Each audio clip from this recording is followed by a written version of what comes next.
Good afternoon, ladies and gentlemen, and welcome to this Infrastructure and Climate Change meeting.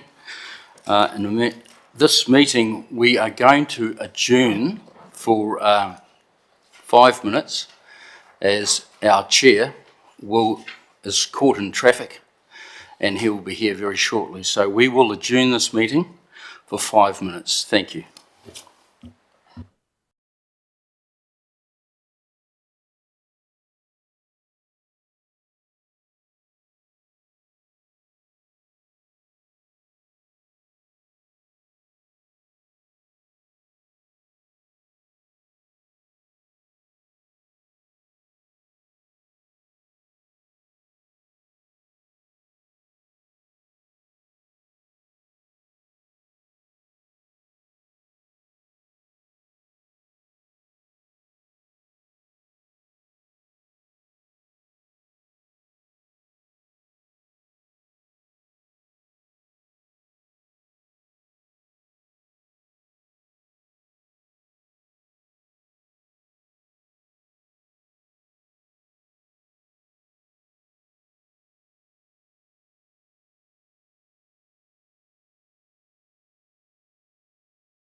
Thanks, councillors. My apologies for my slight error in the meeting opening date. So thanks for opening the meeting, Steve.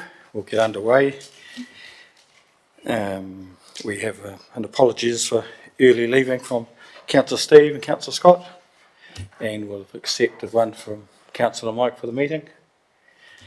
Councillor Steve and Scott, you may return but may not for this meeting. Okay, that's all fine. So, oh, sorry, better get a mover in a second. Councillor Mayor Tracy and anybody? Councillor Steve? All in favour? Thanks very much, guys. So, public forum. Nobody, someone? Public forum. Notifications of items on the agenda. Just Councillor Sharon just asked if we could just give an update on Akatia Water, so we'll do that when we get to Water's okay, Hamish? Yep, just we are. Thanks very much for that. And we will, any declarations of conflicts of interest? Nobody there. Right, if we could have a mover and seconder, councillors, for the receipt of the minutes. Councillor Nye, Councillor Peter, all in favour? Against, carried. I'll whip through the minutes for that. We'll go page 1, page 2, page 3, page 4. Nothing of moment there, so thanks for that, councillors. Everything in there I'm sure will be covered today again in any event. So if we move, Hamish, move on to your infrastructure report. Thanks very much. Thank you, Chair Kerry, and I'll hand over to Andrew to talk through the transport side first, and then on to Mike to talk through the three waters. Thank you. See you again. Thank you for that. Afternoon all. I'll take the report as read. It's a fairly hefty, wordy report, so feel free to interrupt me if you have any questions. Starting with the management overview on page 7, we've had the NZTA FAR subsidy approved at 97.5% to continue on, which is great news. Essentially, it's about a saving of about $400,000 being at that enhanced FAR rate. I've just had Sarah on the call on the phone this morning talking about the annual plan and the reductions in rates because of it, which is, I suppose, good news for the overall district. That, surprisingly, has been approved, I think, through till the end of 2029, which is interesting given that there was pressure at the start of it, the start of the recovery, stating that we need to get it spent to achieve it, and then the letter that we received, pushed it right out. I think on a bonus though, in getting it completed early and getting through the work relatively quickly, it means we're not having to deal with inflated contractor rates and the likes. But yeah, I suppose it's an interesting outcome. When I read the letter, it was like, oh, all the pressure that we've put on ourselves in the last few years has been, could have had a little bit of a breath, but yeah, so good result there. Moving on to the next one, Lindau Trail, a bit of a topic of active conversation right now. So we've had, following on from the report where I said we had conditional approval based on providing information, we now have full approval for the Lindau Trail financial amount of $250,000, and so I'm now actively getting into the, I suppose, the planning for that. I've got to touch on a little bit more down in the report for that one. And yeah, with the end of financial year approaching, we're thick and heavy into capitalisation works and trying to quantify all the Cyclone Gabriel and Route 52 project work. So it's a significant amount of work, I suppose, at the end of this financial year required to do. We have pushed it out we haven't actively kept the capitalisation moving forward, just the amount of work that's been going on, and we're basically trying to close it all up and wrap it all out for all the work that we've built essentially this month. So there's a lot of things to string to tie it. Parts to tie up for Cyclone Gabriel and Route 52, but we're hopefully getting it done by the end of the financial year to close out their capital works. Moving through onto the section 3.2 on page 8,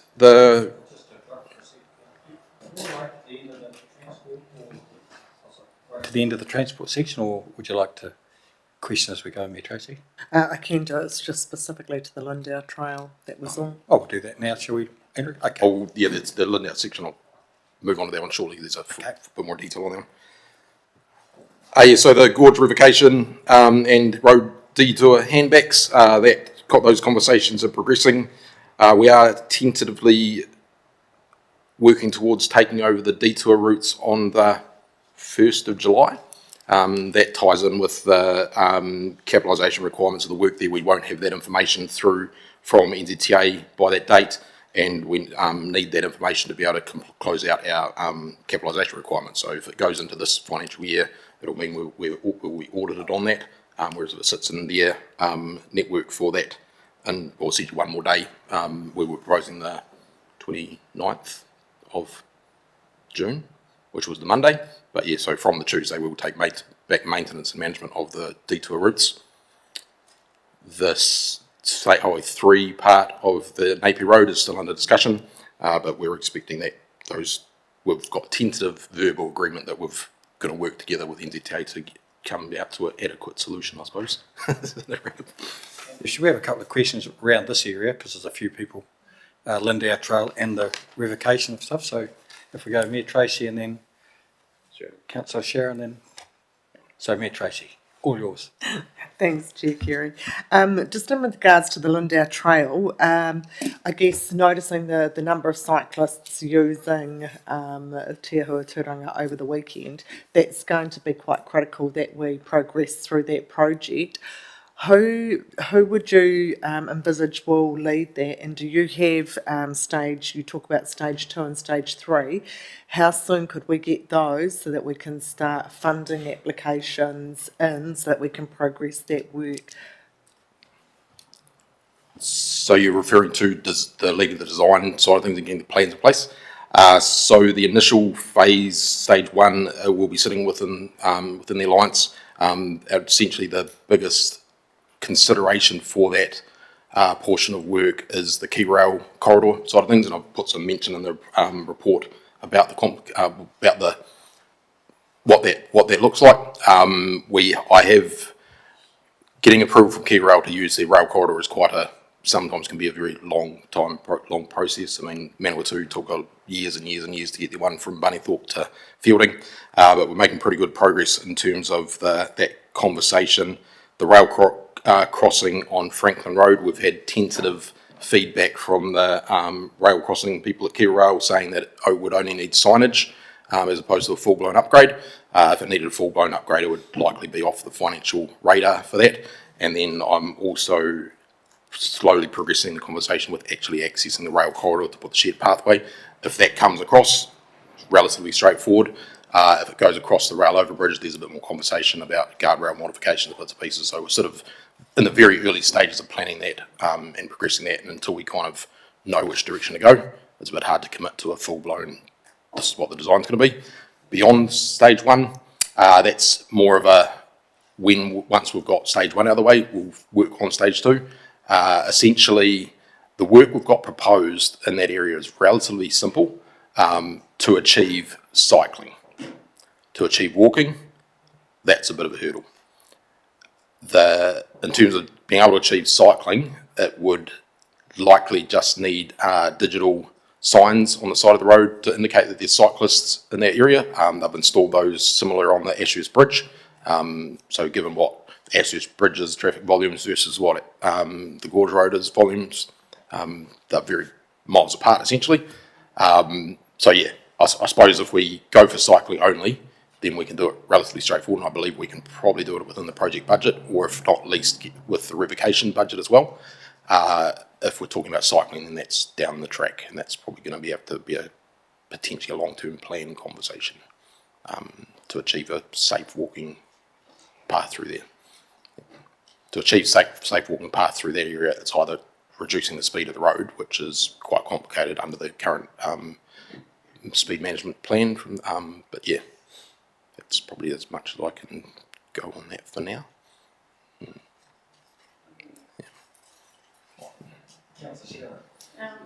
Thanks, Chair Kerry. I'm just going to back up to the previous paragraph. Who would have thought we would call Saddle Road a detour road now?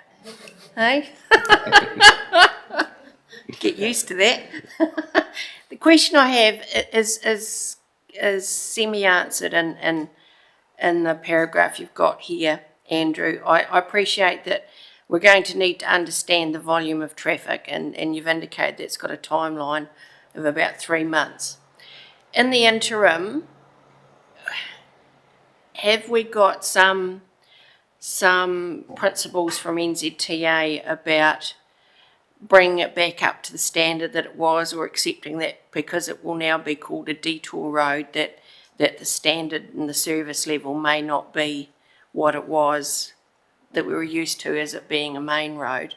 I'm trying to understand. I appreciate there's going to be a bit of time on this, but I'm curious to understand what will be we're not giving up on this one, what will be our non-negotiables versus our negotiables as you craft up that MOU. Thank you. So the basis, I suppose, for that conversation the basis of the answer to that comes from the original memorandum of understanding. The notes, the words in there basically state that they will maintain it to appropriate level through the detour route, which there's nothing clearly in the original MOU stating this is the condition it will be. But knowing what the level of service that's required for a state highway, as they were acting at the time, that's almost the benchmark we can use. And it wasn't clearly defined in the original MOU, so it's a little bit tricky, but essentially that's the basis for, I suppose, what we're assessing for it. Is that an acceptable standard for a state highway? We've got access to the state highway contract documents through a variety of different sources, and yeah, I suppose that's what I'm planning to compare it to. The amounts that NZTA are talking to are, I believe, adequate to bring them up to a suitable level of service, but we haven't got that in agreement yet, so yeah, work in progress. Appreciate that. Thank you. Yep. Yeah, thank you, Chair Kerry. Yeah, my question was very similar to Chair Councillor Ward's. Yeah, that's the scary bit, because fair enough, and you can understand from the government's point of view too, 628 odd million, and you've got a super highway, and now we've got a detour road, isn't it? A detour road, it's not a state highway, it's an alternative route. So I suppose I would really like to know that clarification of what that definition of a detour route means in the sense of money going forward, because in some ways they might, as we know where they dropped off their maintenance contract through logic, you weren't going to spend money on that one, and this one's nearly finished. But I suppose that definition, have you got a date on that? I know it's loosely said, but yeah, I just don't want to go too far backwards, but I want to be fair to all. So I suppose the saddle road itself, prior to the the recent closure, the closure of the gorge, had NZTA invested significantly in actually upgrading it. So in terms of the road alignment, the width and bits and pieces, all that money came to the improvements for them. What I'd suggest the deterioration we see now is because that was designed for short-term closures, not for 8 years or so, and that's where probably the impacts come from. So short-term closures would be capable for that, but the ongoing years and years and years closures, no. Yeah, just supplementary to that, I suppose in a sense the saddle road's on a better nick now than it was when they first got it. Well, when you come to the width and all the rest of it, the design and all that, it's got to be different because I've spent, but anyway, that's just my opinion. Part of the condition of the saddle is the reactive treatments they had to do when they did an asphalt overlay over the existing seal, and that's not designed for flexible pavement. So if you can, the road itself, when they did the original upgrades with a chip seal, that's got a bit of, it can move a little bit, but once you put the asphalt layer, that requires quite a rigid base to be built on, and essentially they put that asphalt layer down to pretty much over the winter period to stop the potholes that were going on, but then it's coming to bite, I suppose, at the back end of it. So, yeah. Yeah, and it's how we treat that cracking is the key part. So given we're reducing the traffic volumes, hence why actually getting the traffic count, seeing what's going on, understanding what the detours look like is how we would treat that cracking. So there's a few different options that could be done, and one's the gold plated, one's the bottom end side of things, but you want to kind of sit in the middle to balance the risk. So. Thanks, Chair Kerry. Yeah, thanks, Andrew. Just a comment Councillor Ward made about the use of the word saddle road. There are one or two people I've heard referring to the Te Ahu Turanga Road as the side saddle. So it may not have disappeared completely. But one query is you make reference to in the road revocation section about the bridge. I presume you're referring to the bridge going into the gorge, and you're suggesting that we take ownership of that.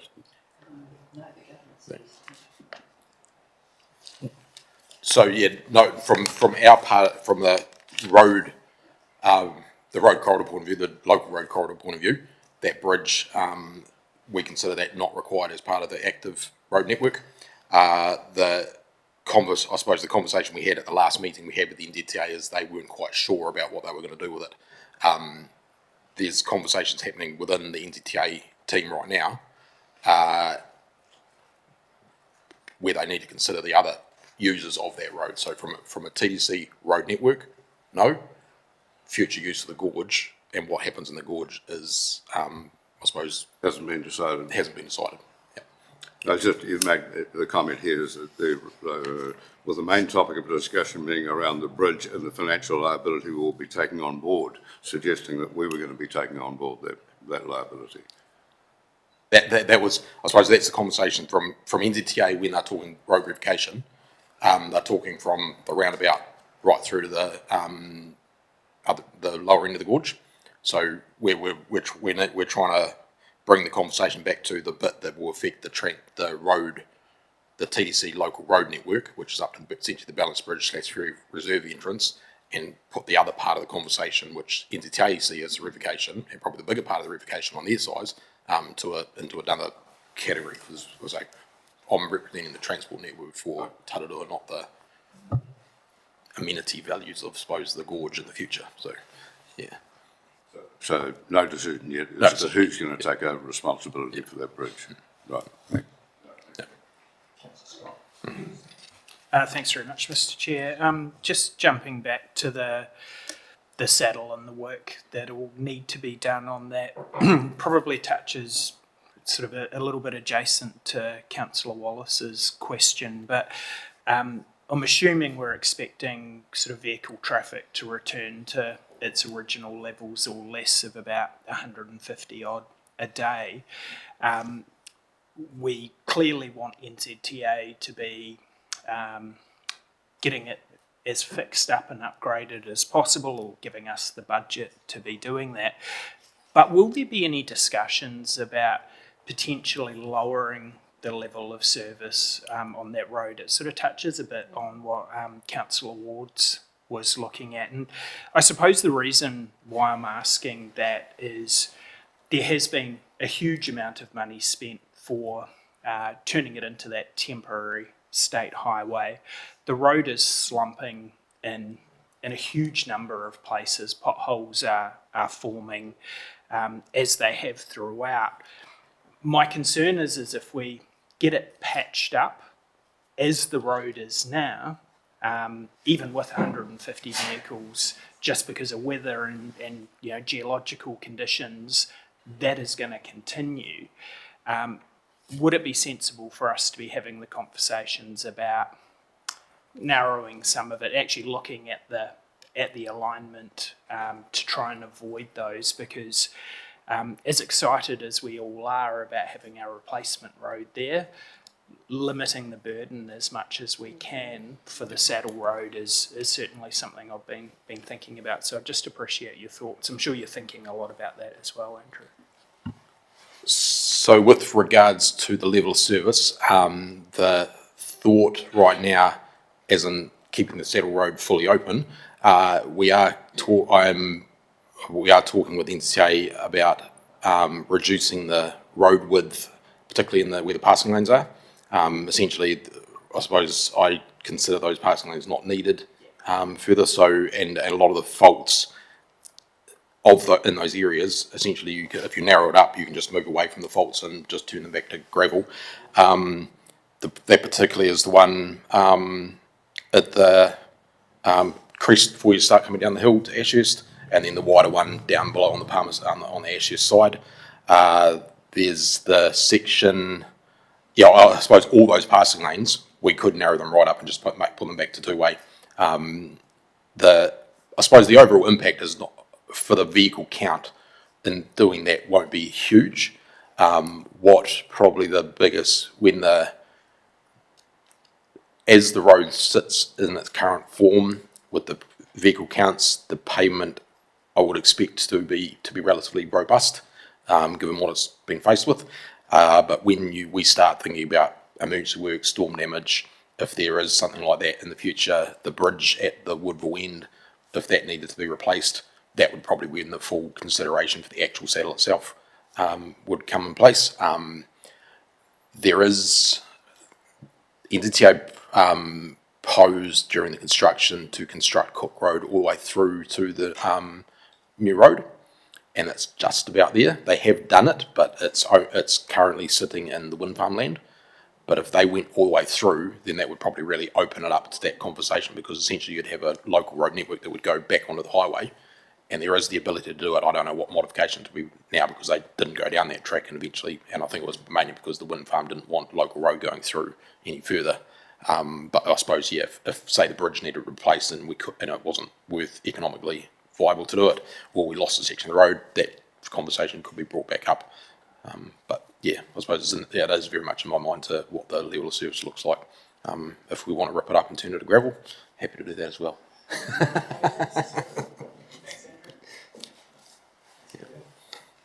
Thanks, Chair Carey. Surely it wouldn't be worth ripping it up and turning it back to gravel there's a cost associated with that. You're better off leaving the passing lanes where they are for the time being. Yeah.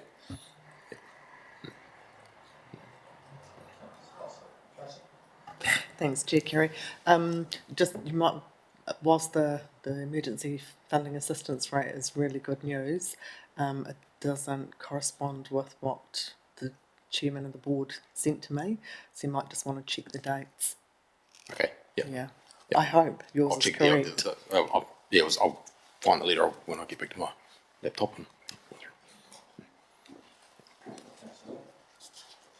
Thanks, Chair Carey. Andrew, just an aside, Pahia to a track, similar circumstances, same situation?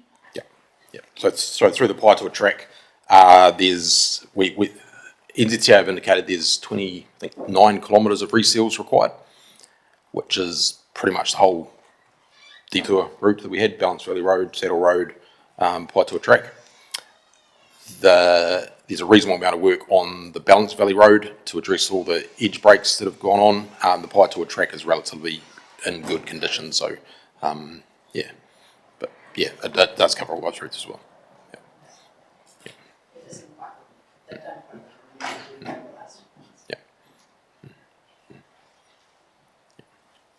Thanks, Andrew. We'll get back.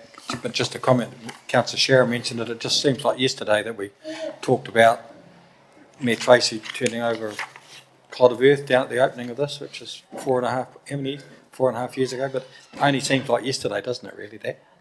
And yeah.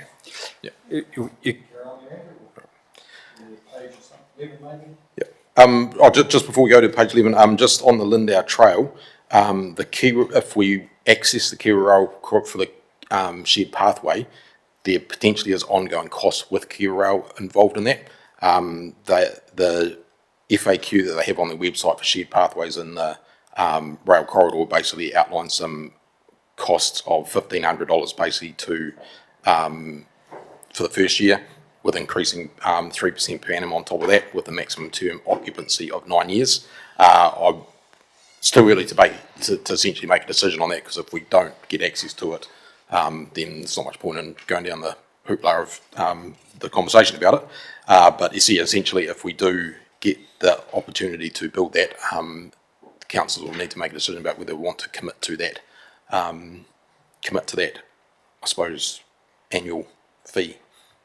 We obviously will try and negotiate with it, but yeah, there's a potential for that. So. Thanks, Chair Carey. I'm more than happy to lean in with Kiwi Rail. I think that it is a critical link, and especially coming summer with the number of cycles we're seeing and the tourism opportunities that we've got linking with Te Apere, it's a conversation that we need to expedite now so that we're ready for that summer onslaught, safely. Happy to do that. On the additional of that as well, is with the actual road revocation for stage 2 and 3, that's probably a top opportunity of they're talking about building a bridge across the walking cycle bridge across in Ashurst. It's like, I'm sure we can get a bit to sort that. So yeah, we'll progress those conversations and see where we get to. So moving on to page 11, it's generally just just rolling through the winter period of maintenance. Road maintenance as we go through now, so things are quiet enough in the general road maintenance space with the physical works, but with the crews diverted more into the emergency work space to get some of the smaller works, outstanding works, closed out. On to page 12, nothing really there. Page 13, renewals overview.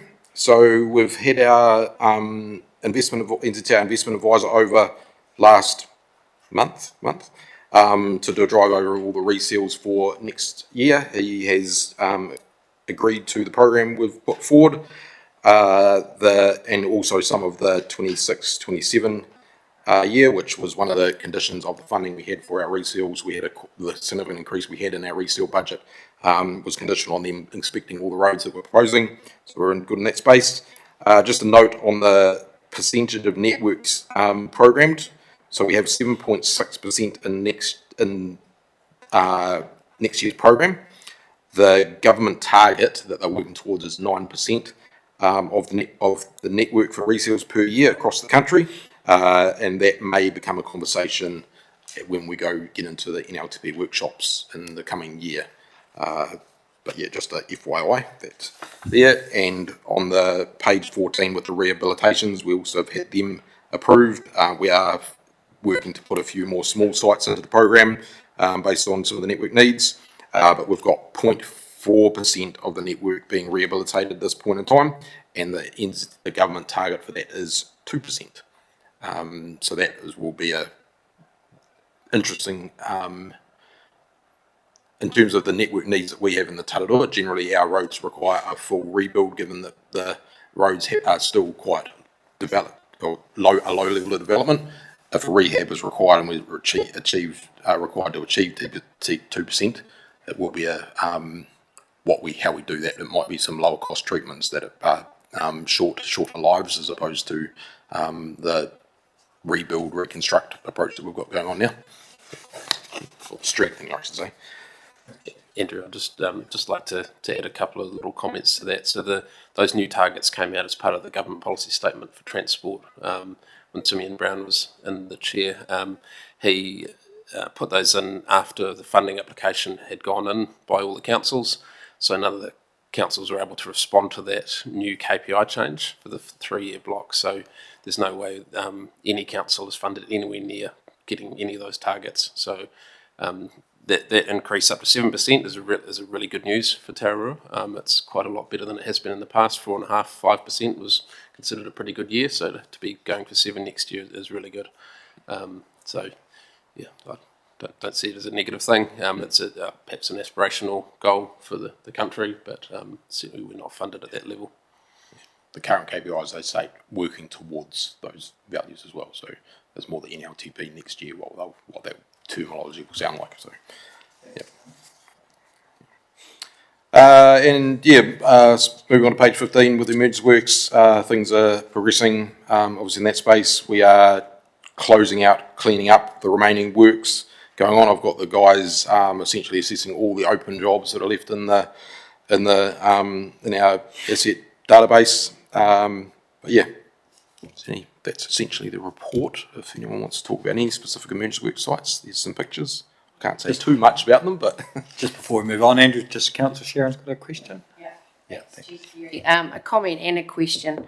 Andrew, it'll be no surprise to my colleagues in this room how they need to indulge me on those two photos about Coast Road and River Road. This is fantastic technology that's been implemented here.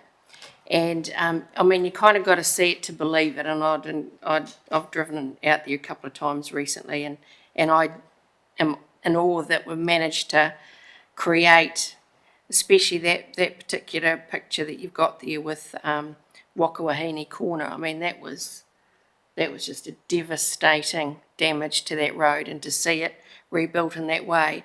The question I have for you is the learnings and the expertise that have developed in the team, because they've utilised this kind of high complexity rebuilding.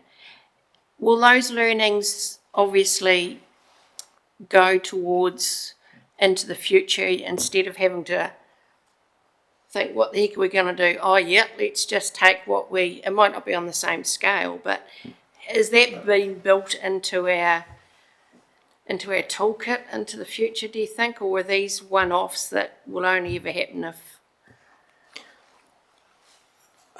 Sorry, Andrew, I'm thinking the long term, that out of a complete disaster, we've created some amazing outcomes and results that, I mean, you've received an award for some of these initiatives, but it would be a shame to lose, especially the expertise that I'm sure the team would have developed in creating some of these, and that a lot of them were locals.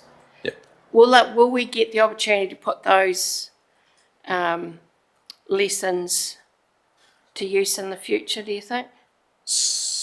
so I suppose once we've moved on from the build part of it, and hopefully we don't get sidetracked by another sling drama thing that we have to respond to. But essentially when we build these, we're tracking the costs quite closely to see what the value of these repairs are versus alternative treatments. Because essentially when we go through and consider, say for example, the Wakawahine repair, we do go through a fair bit of optioneering to decide what the best treatment is. It's a relatively high value repair compared to some of the alternatives, but it's a repair that will last essentially, in theory, forever. I've told them it lasts for 10 years. There'll be no money spent on those roads for the next 10 years. Is that That's what we're a hoping good to. message? Yeah.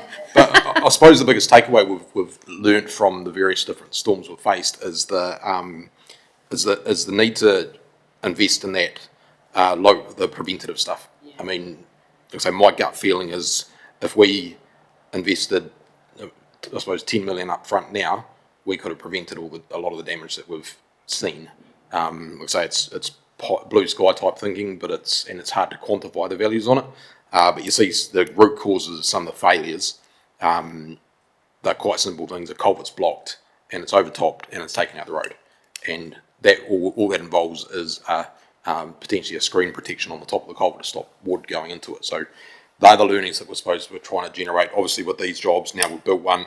It's there. We can go and inspect it and look at it, and we are always looking for different alternatives to treat it. I think the brush willow is probably one of the biggest opportunities for our district in terms of the repairs. You build a retaining wall that's all tied back, and it's a structure that in 50 years' time is likely going to deteriorate. You look at all the retaining walls that are out in the district, and they are under pressure because they are only built to fix that small little area. They don't fix the adjoining areas that are leading into it. So yeah, there is a lot of learnings that we take through these. We probably don't recognise them well enough and probably record them well enough.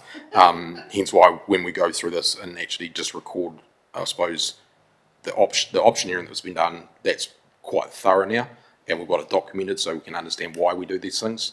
And it's bringing, I suppose, the new staff on board, or the newer staff or the less experienced staff, to understand why we repair in a certain way versus the build a big fancy wall versus a doing retreat. That's kind of, yeah. That's what, Thanks, Chair Carey. Andrew, can I just check on the concrete nib? How far does that go down Coast Road? I'm sorry, I should have driven it the other week. I'm sorry, but that's the first time I've seen that photo as well. That's all right, I'll have a drive. Yep. I'll try and get some better photos of it because it's. Not all the way, Tracy, but it covers off the critical part there to get that water. I guess I was just thinking, so coming down Coast Road into the township, is there any nib being put in there? So that's the targeted fund work that we will be considering. So rather than concrete nibs, we'll be looking to install asphalt bunding, which is a little asphalt bund Yes, that high, and that's the water diversion. If we can stop the water going over the bank, it stops getting saturated, and then therefore in an event, it reduces the likelihood that it will disappear. So, yeah. Okay. So- The only reason I ask is that after the cyclone, the water coming down there was going over that nib, and that's what flooded the bottom two properties. Yeah. Okay. Thanks. We can look at that specifically. So, yeah. Just before you move off this, Andrew, the Otonga Road Bridge, that will be getting close to the opening now, would it? Just finishing the bits at both ends? The Otonga Bridge, Otonga. yes, its construction is nearing completion of the bridge. Then we've also got the road drop, which is up around the corner that we need to rebuild. Oh, yeah, okay. Essentially, what are we now? Maybe open by the end of the month. It'll be close to. I need to actually get out to site to see what stage they're at. But yeah, essentially, last week when I wrote the report, they were working on the lead-ins to it. It's probably more about if we keep it closed so we can pull the old culvert out, may draw it on, because that's probably the best time to do it as well. It's road's still closed and everyone thinks it's closed. So.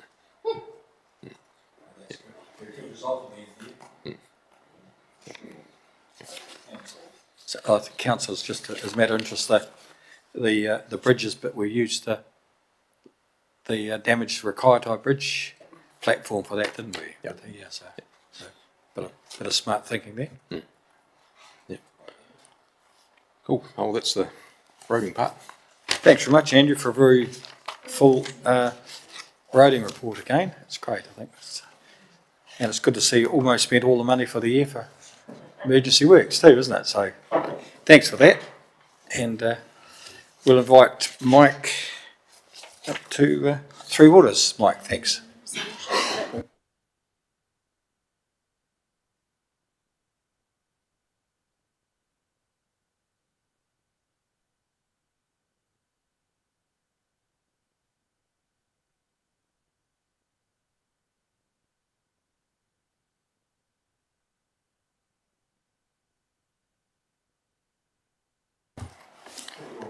Thank you, Chair. Kia ora. Just to cover off onto the Three Waters, I'll just take the report as read and I'll roll through it.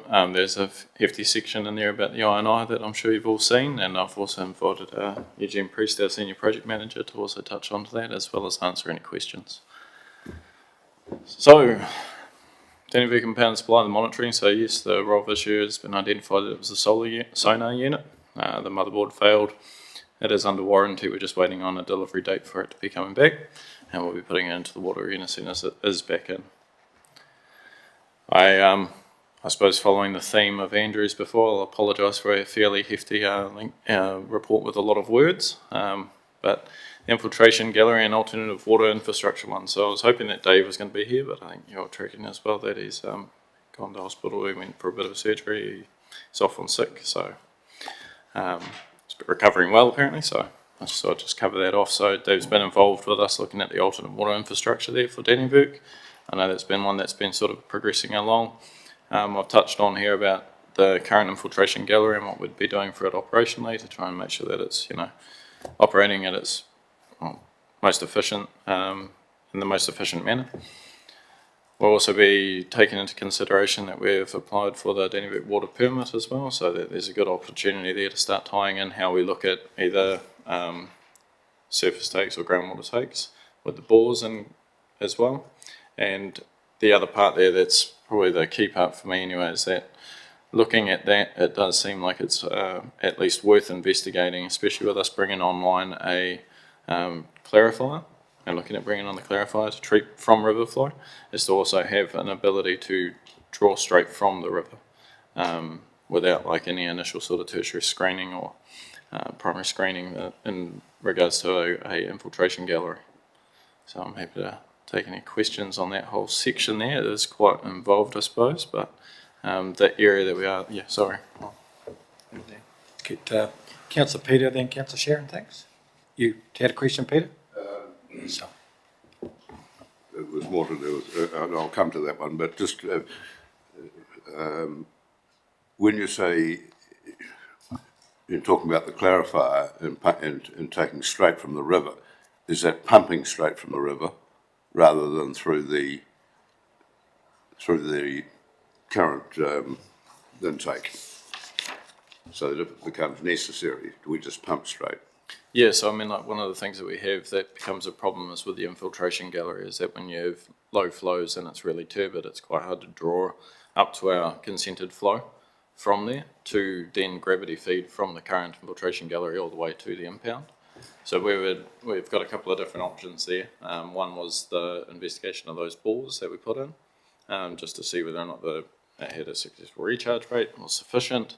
Whether or not it would be considered groundwater rather than our current take. So there's a couple of parts there, that's why we're sort of looking at, and then, you know, the supporting infrastructure that would then need to be done if we were to do it from a bore. What we do understand though is that the clarifier will mean that we can treat anything that comes from the river.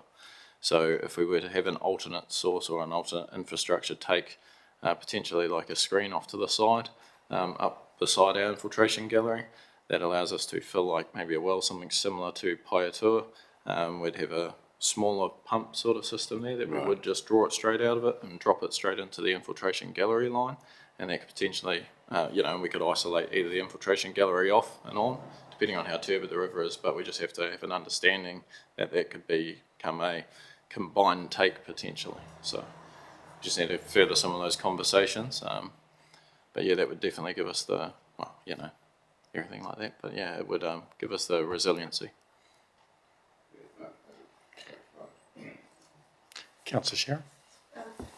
Great, you've answered part of my question there, Mike, but I'm trying to look at this simplistically. You've stated here that our current source, which is up on Topgrass Road, that the river has moved. Now, my question is, do we have monitoring cameras up there, or does Horizons have has this happened slowly? Because I can hand on heart say there's been no major floods or anything through the year. Is this just something that has happened over a period of time where the... Yes, and looking at it on site with everybody, it's we did a bit of clearance as well, just to have a better understanding of where it potentially has moved from. It's definitely done over a course of years, but it ends up being the case of, like, you know, how do we do, like, do we look at shifting it? If not, is there a potential there as well that, you know, some of the lines may not be operating to their maximum capacity, so we've got to, we're looking at sort of reverse flowing a couple of them and effectively blowing it out and trying to make sure that it goes back, see how we go. But yeah, there's an ongoing discussion there with Horizons around that as well. But that whole area is in, like, the water tables, like, right there, so it's a good spot for it. It is a good spot. It's, you know, part of managing the risk, isn't it? Thanks for that, Sharon and Mike. Mike, I was just a bit confused here. There's not an intention to do much at the second bore that we put down close to the impounded supply, was there? We're not doing anything more that may be a backup or an add value to what we're already trying to get out of the river. The bigger changes here is up at the intake, really, isn't it? Yeah, because the intake's been struggling to work at 100% for some years now. It hasn't. Like, we've been talking 4 or 5, 6 years that it seems to be deteriorated in the amount we can pull out of that, even when the river's okay, isn't it? But the intake, you know, the infiltration gallery struggled a bit, hasn't it, for some time, really? Yes, so definitely seems to be the case, that it hasn't been operating at its maximum capacity or efficiency over the number of years. There's an added part to that as well, is that, depending on the turbidity of the river and what we can actually sufficiently treat, our operators are pretty,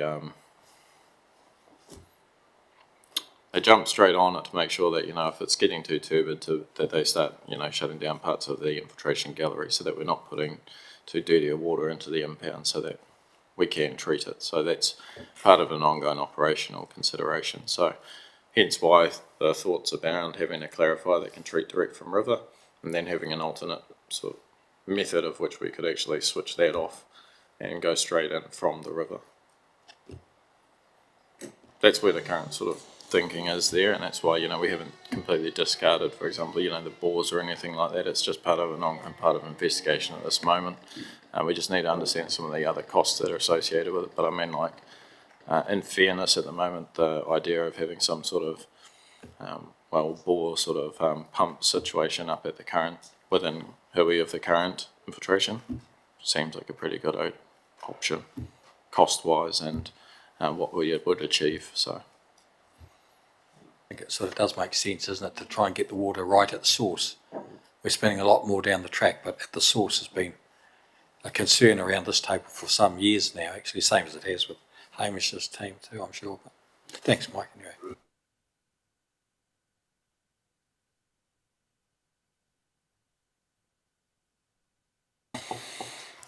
cool. Moving on, so we've got the submersible pumps. Yep, we're still working through that. Effectively, we're just trying to narrow down some of the scope, change some of the costings. A few different ideas flowed out of it, so it's just part of an ongoing part, but progress.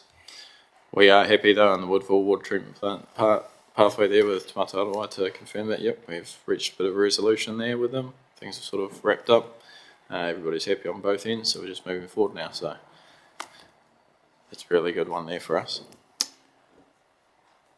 Paitoa water treatment plant, yep, we're just working through. We've been, it has taken some considerably longer, let's say, than expected. But yeah, it's just around the engineering of the foundation to be designed and built. We've ordered the shed though, and we're just working through a lot of finer details there. So, yeah. Councillor Peter, you have a question there? Thanks. Thanks, Kerry. Mike, why do you need engineering assessments of the foundations? There's a big concrete pad there, and it's just a little shed going on it with barrels of chemical. Why on earth do you need engineering design? It ends up being it's the concrete's on concrete. It's quite a heavy shed that we're looking at dropping onto it, and then there's underneath it as well. We've also got some pipe work as well underneath the current foundation. So they're just trying to make sure we're just making sure that it's all ticked off, that we've considered every sort of avenue before we just go drop it on and then find out that we potentially have a bigger problem down the line. So as long as everybody's ticked off on those things, we'll have it installed, everybody's happy, done. It just seems like a bit of an overkill. Someone's trying to cover us, perhaps. But I mean, that concrete pad would be a 4-inch concrete pad, reinforced, and you're putting just a little shed on it. So I mean, further to that, part of the additional part of the delay as well was that the dude that was meant to be doing it, the engineer that was meant to be doing it, was sick at the time for that. So he was off work for a couple of weeks. We've been pushing for somebody. It was either a case of do we push for somebody else to review it and then get into it and then redo all the work to get to the same conclusion, to another conclusion, work through it with him, or do we wait for them to get back on site? So there's a bit of a resourcing debate there, but yeah, we're pretty confident that we've got a good way forward on that.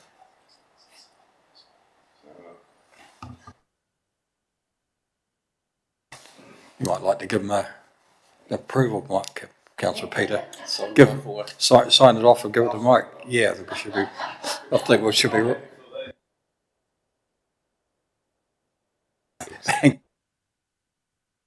Alright, cool. That's part of the water side. So I think from here I'll invite Eugene Priest up to here to go over the inflow and infiltration segment. Eugene, welcome to the front desk. Good afternoon.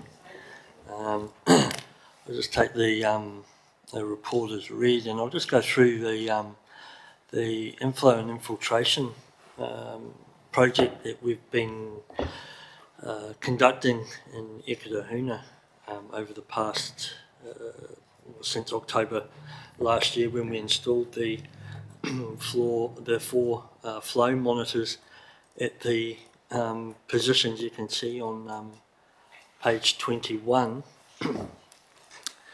So the four flow monitors were put in there to capture individual catchments within Eketahuna to provide us with an overview of what is happening with the inflow and infiltration in the wastewater network in Eketahuna, and guide us to prioritise catchments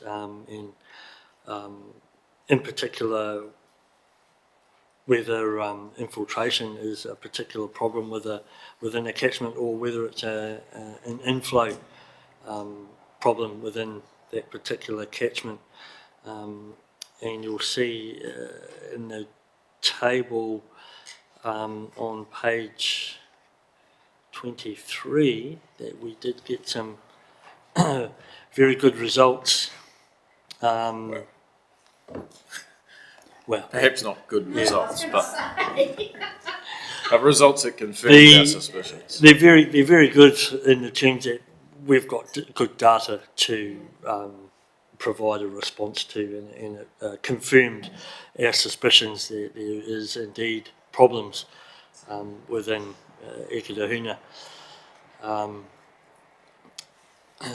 If we look at that table, and we've got quite a few rows there with groundwater infiltration, 3 lots of, and stormwater and rain-derived inflow and infiltration.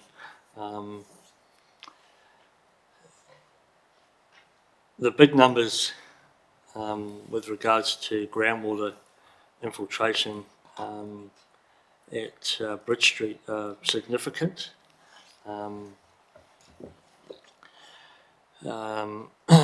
Along with Newman Road and Haswell Street. Those sort of highlighted areas there are highlighted to say that they are above the threshold values for pursuing an I&I reduction program, and those threshold values are to the far right column. So as you can see, it's most of our determinants there need looking at, or we can pursue a I&I reduction program for a lot of it. What's the name of the main street? Newman Road goes down to the overpass. That's what I thought. Yeah. Yeah. And with the flow monitors, we combined that work with the smoke testing, and we combined it with the manhole and chamber investigations, and we've combined all of the reports and all of the data to attempt to give us a way forward and a prioritisation of catchments and work into the future to try and reduce or get a number or percent reduction of I&I within the network, in effect to reduce the capacity required to be treated by the endpoint wastewater treatment plant. Was the ultimate driving force behind this project, and it also frees up capacity within the network for possible future development. So it's another a positive spin on it as well. So on page 24, there's a quick analysis on the table from 23. You've got Bridge Street sub-catchment contributes the most significant groundwater flows. At the moment, we're chasing a particular groundwater infiltration that we noticed there, so we've smoke tested and we've done some manhole chamber investigations at 2 o'clock in the morning.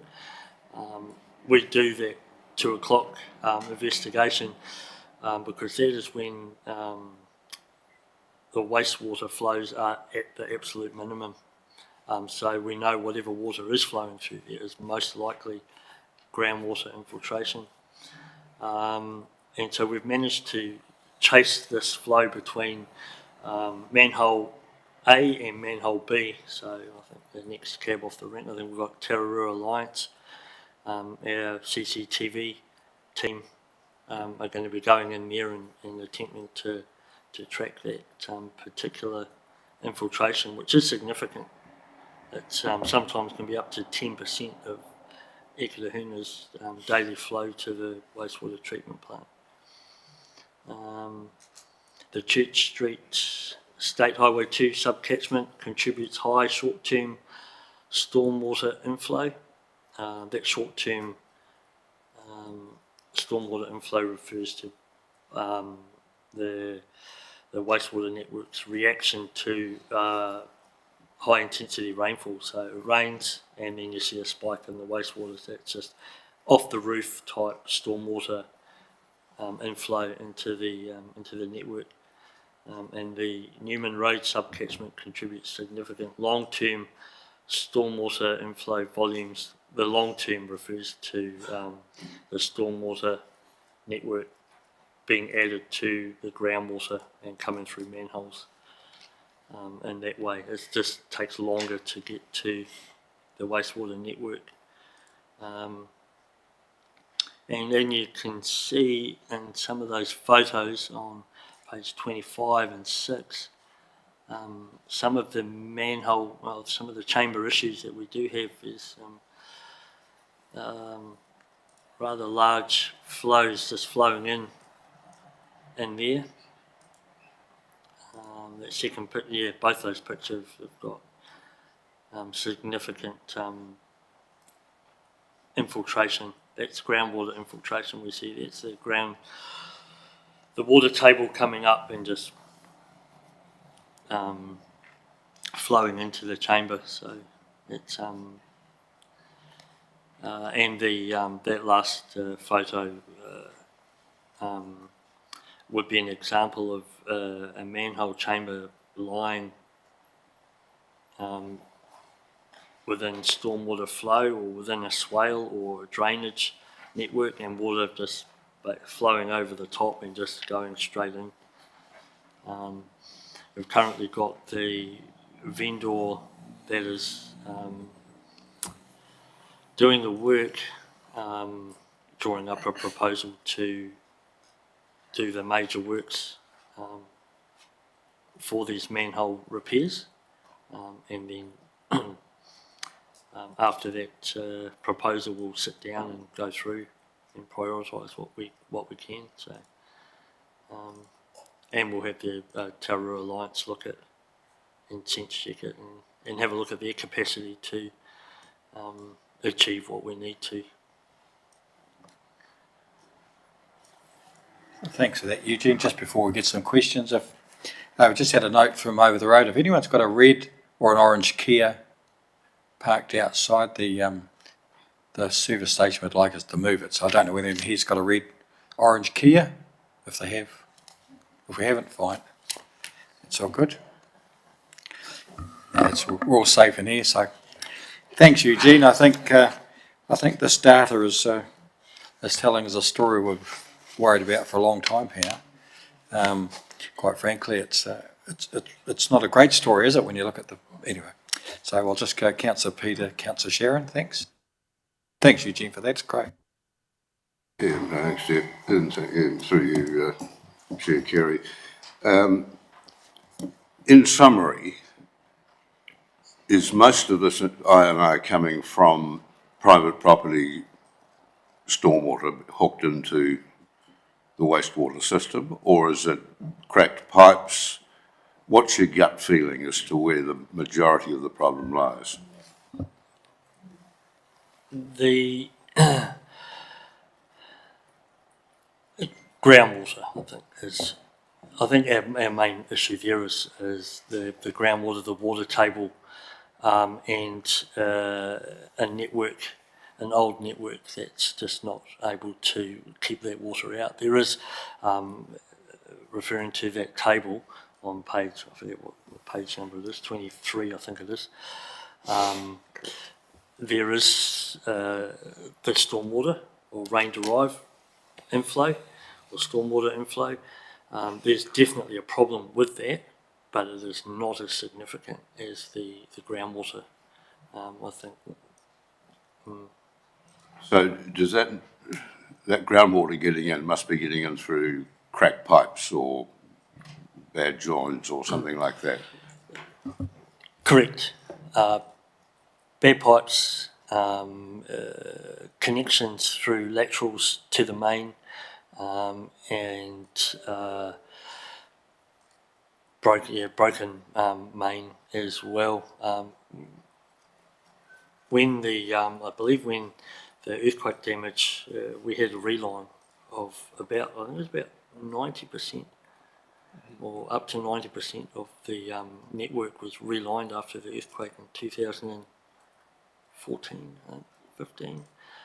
But the unfortunate issue with that was it was not the annulus, or the gap between the reline and the old pipe wasn't grout filled, it was just put in, so you still have water able to go through the old pipe and travel along and make it into our network. It didn't quite, although it allowed the new sewage to go through that new pipe, it didn't stop groundwater infiltration getting into the network. So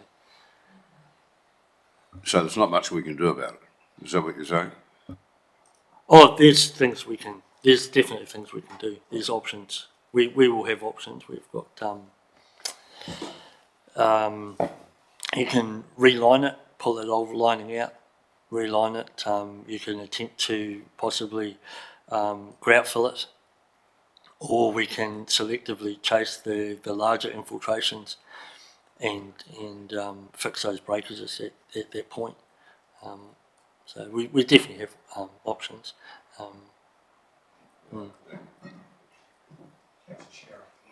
Thanks, Kerry. And some of Councillor Peters' question was part of mine.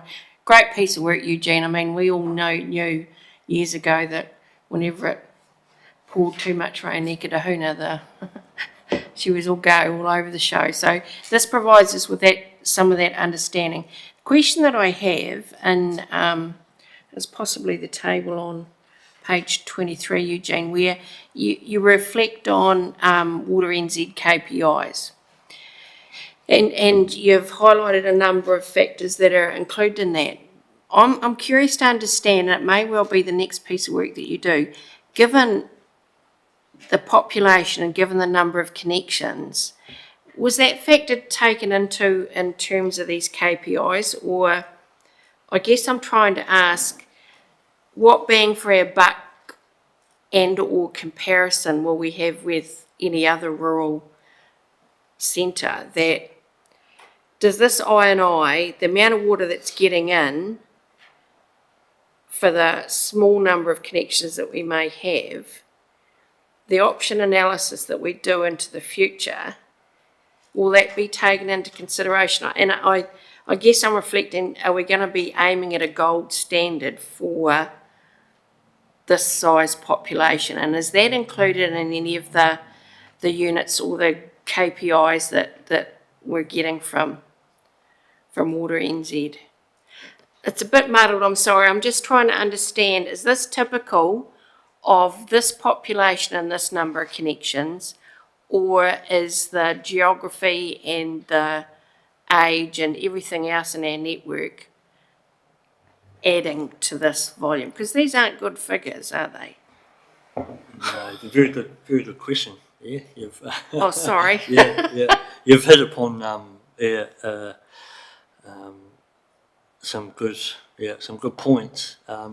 Ekelehuna is a very typical New Zealand town with regards to I&I and the remediation or the work that's been put into the network over the years, which has been not much, and it's happened all throughout New Zealand. The KPIs versus population size, I don't think that there is that calculation. I think that's up to us to decide in a sort of best case scenario how much to weigh up. If we fix a certain percentage or aim for a percent reduction of 30%, how much that's going to cost and how much that is going to save us in reducing the wastewater treatment plant. That's probably our key consideration. I can ask the person who wrote the KPIs for this, because he is actually assisting us in this investigation. Yeah, subject matter expert on it. So we've been... that is something that probably we'll get that percent reduction number, we'll work out how much it's going to cost us and whether that savings is better to spend there or we're just going to upgrade the plant. But we get to see what exactly that upgrade looks like.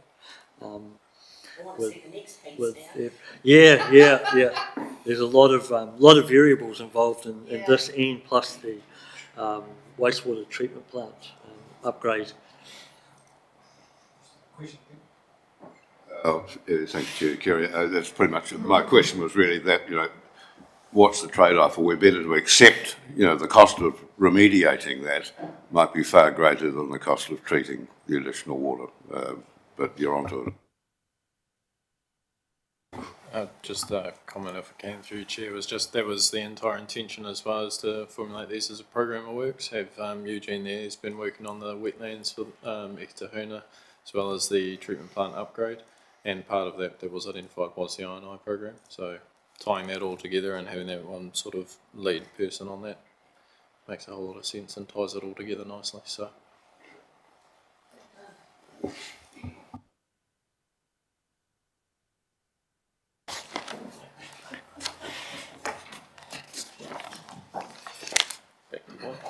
Thanks very much, Eugene. That's great. I think this is what we've got to get at, and it's not the only place that we'll have to do this or that we'd like to do it, I'm sure. And moving to bigger towns might just be a similar result, but this is the worst one, I think, isn't it? We've thought it had been.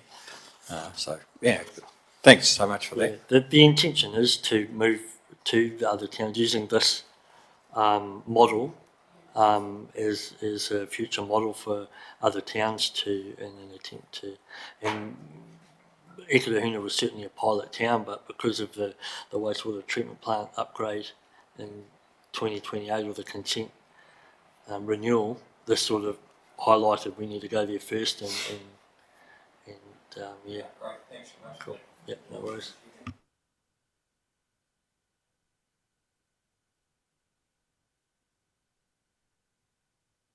Trade race. Hamish, all yours. And finishing up the... yep, sorry. We'll wait a minute, Mike. Thank you, Chair. Just carrying on. So just to keep giving, I guess, observations onto it and insights. We're still working through that trade waste. We're aiming for somewhere around October, but to have it all sort of finalised and stuff, so that we're in line with being able to put it forward for the, the next annual plan round and everything else like that. So as we were working on those calculations, sludge management, we're just as of next week, we are looking to remove some of that from the current clip tank there. It's all go, so that's good. That's out of the better off funding. So consent and compliance. I think last month I reported on their below abatement notice. Just want to say, we're tracking well with that. Eketahuna's all installed and done. Dannyburg's already under planning and is scheduled for the LTP. We've already gone through that in the annual plan, so we're looking to replicate what we've installed at Eketahuna and Dannyburg, and that should be all done there. I've highlighted a couple of compliance reports that we received from Horizons on Norsewood and Paiatua. Norsewood, we are working through it, so we will have them a bit of a formal update as well. And we're working on it with the wastewater specialists as well to give us a bit more of a direction on it. I was just receiving that we may, I've just got a review one actually that just came through before I came up here, was that we may have a bit of a trial that we may be able to implement there as well. It's a bit of a free trial to gain about a year's worth of data, so that seems promising. So I'll just have to have a bit more of an explore into that, and I can provide an update on that at the next meeting. Prior to wastewater, it's been given a moderate risk for non-compliance, and that's all to do with the construction of wetland. I know I'm going quite quickly through it, I don't mind. The quotes there, though, are taken directly out of it, and they're just essentially saying they know where we're tracking to it and what we're up to. So the environment sediment control plan's already been done, and Eugene's been working through that as of this morning as well. Water permits, effectively no change to the last one, just working through it. And then the admin part, I suppose. So the final part there is, yep, we've got the water treatment trainee that he started on Monday, so that's going really well. Yep, he's been inducted, he's already been into the thick of things, he's shown up for day 3, so I'm pretty happy with that, so he's carrying on. We've got the water treatment operator one out as well internationally, and there's actually been some really good applicants, so we've shortlisted a few and just organising some interviews, but that'll carry on for another 7 days, I believe, is the advert's out for, so yeah, looking at that, so that's good. And the Three Waters field technician, the sampler, the position's been offered, which is great news, because that means that, you know, hopefully he accepts and everything's ticked off for induction, and then we can have somebody else actually doing the sampling rather than how we're currently managing it. Information tech's already done, and the trade waste backfill officer role is also drafted, and we're just looking to get out to market as soon as we can. So yeah, even with our, I suppose the final highlight there is, yeah, even with our team leader currently on leave, you know, and we've had to sort of move things around to accommodate. Yeah, I'm pretty happy with how we're going, even with those sort of challenges. So yeah, if there's any final questions. Thanks for that, Mike, for that really good report. Anything further? Councillor Sharon? Yeah. Would it be appropriate for me to ask about Akateo while Mike's still talking about water? Yeah. Is that okay? You happy to? So, thank you for your discretion on this, Chair Carey. Just curious to understand, it's been a couple of months since I've seen any, but I'm sure stuff is happening at Akateo, particularly going into winter with the installation of any tanks for raw water, treated water, whatever we decided. And those letters that you'd sent out to the ratepayers I referred to in the last meeting or the meeting before, I'm pretty sure you might get a very positive response from a member of the ratepayers committee that is keen to assist in working towards a compliance situation out there. So have you, I really like a bit of an update on what's happening out there. Thanks, Mike. All right, I've just written a note on it as well that I'll include an update for Akateo out there as well, so that'll keep jogging my memory to keep adding it in there. So yes, I received a phone call actually yesterday from Peter Greatbatch out there. He said that a member of their community board would look at it as well, going from door to door, having a bit of a knock and seeing who's actually got a tank and who doesn't, and I was like, sounds fantastic to me, and you can give us a bit of a report on how we're going with that. That sounds great. It's a bit additional part of the resourcing. We do have though, yes, so we had those concrete tanks. We said that we would replace those things, and we were looking at other ways that we could do that as a more cost-effective option. So when we first took over the role, we did a bit of a inventory check, shall we say, across the district as to what we had. So we actually had a few tanks that we could use. So we've actually just got those getting delivered out there, and we're putting a couple on a skid side out there in replacement of those. That's on Council Owned Land. As you're going up the hill there, you can turn to the left, you've got a little skid site there. Drop down some sand and stuff. We'll drop down a couple of tanks there. So our projects officer, Robert Hood's coordinating that. No. We're just going to drop in those tanks there and put it into the current network, because I've got the same ones over around by the fire station. So yeah, that's the current part there for that. And then yes, we're also at the same time getting another quote for the works for the line and all this sort of stuff, and just looking into the problem there as well. And there's no change as well for intentions to look at how we could potentially put in a raw water storage, but I just need a bit more time to do some more investigations into it and see how it all sort of works in. But yep, it hasn't fallen off. Thank you very much, Mark.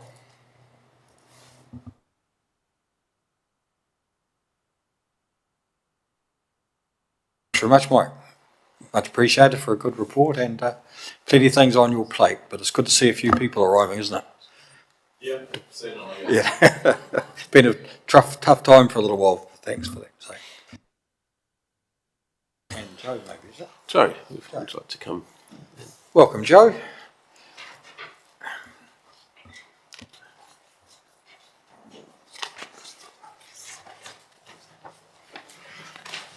Bit of an update on solid waste, Joe. Thank you. From you?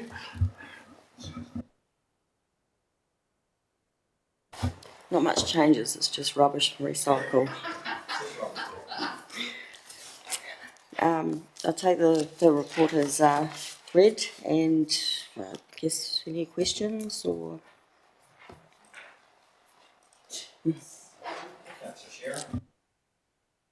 Chair Kerry, but I'm just looking at, have you got the report in front of you? It's page 30 on ours. You're making a comment here about the issues that we're still having with break-ins and activity, Joe. It must be gutting for you. And I'm sorry to read that we've still got issues, but you've made a comment here around the Paetua transfer station. Unfortunately, the cameras on site are not giving us the information required to act on. Is that because of the cameras or the position or?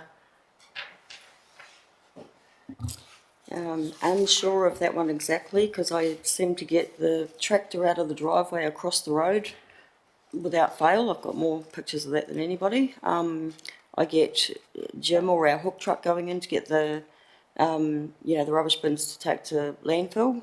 So you get them going in and out. I particularly look at the photos, the monitored, the detected photos that get sent through to me on email. I look when I know that the site's not open. When the site's open, it generally goes nuts because you've got customers coming in. So yeah, I have our operator coming in, opening up, our operator leaving, but nothing at night. The gate's been, so since the last seniors, the gate's been cut, Woodville gate's been cut. I've actually just spoken to Russell this morning. The fire extinguisher off the loader's been taken now. It's yeah. Can I just add to that in Paetua especially, there's no power, so there's no internet, so we can't set up the proper camera system that we would on other sites. It just means the coverage is pretty poor. The camera it's a portable one, so in a rechargeable type scenario, so it's not going to deliver the service we need to actually protect that site. It's just not a good setup out there. Thanks, Chair Kerry. Yeah, thanks, Joe. This is just looking at the gates you've got both in Paetua and Woodville, just mesh gates. Would we not be better to have just weld some vertical rods down those gates far enough apart to prevent anyone getting through, rather than just the mesh? I mean, that's not going to hold anyone back.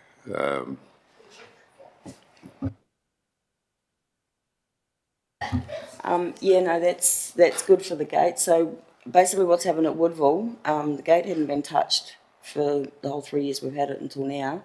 The padlock had been cut twice in the space of 3-4 weeks. So I got a padlock that they couldn't cut and I got a chain they couldn't cut. Now they've cut the gate. I knew that was going to be next. But if we weld anything onto the gate, that's fine. But the fencing surrounding it has also been cut. They've come in via Murray's, and then come into the side. It's relentless. I've put so much time and effort into this, and yeah, you do want to electrify.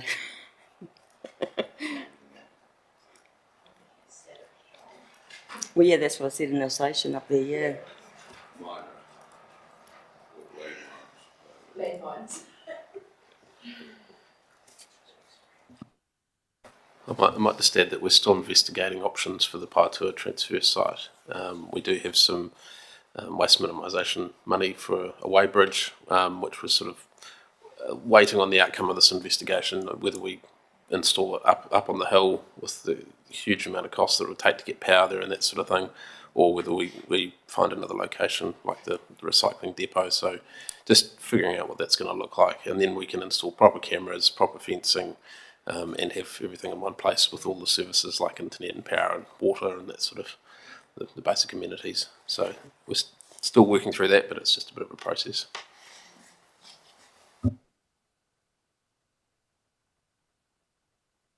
Thanks for that, Hamish. And Joe, anything else, councillors, for Joe?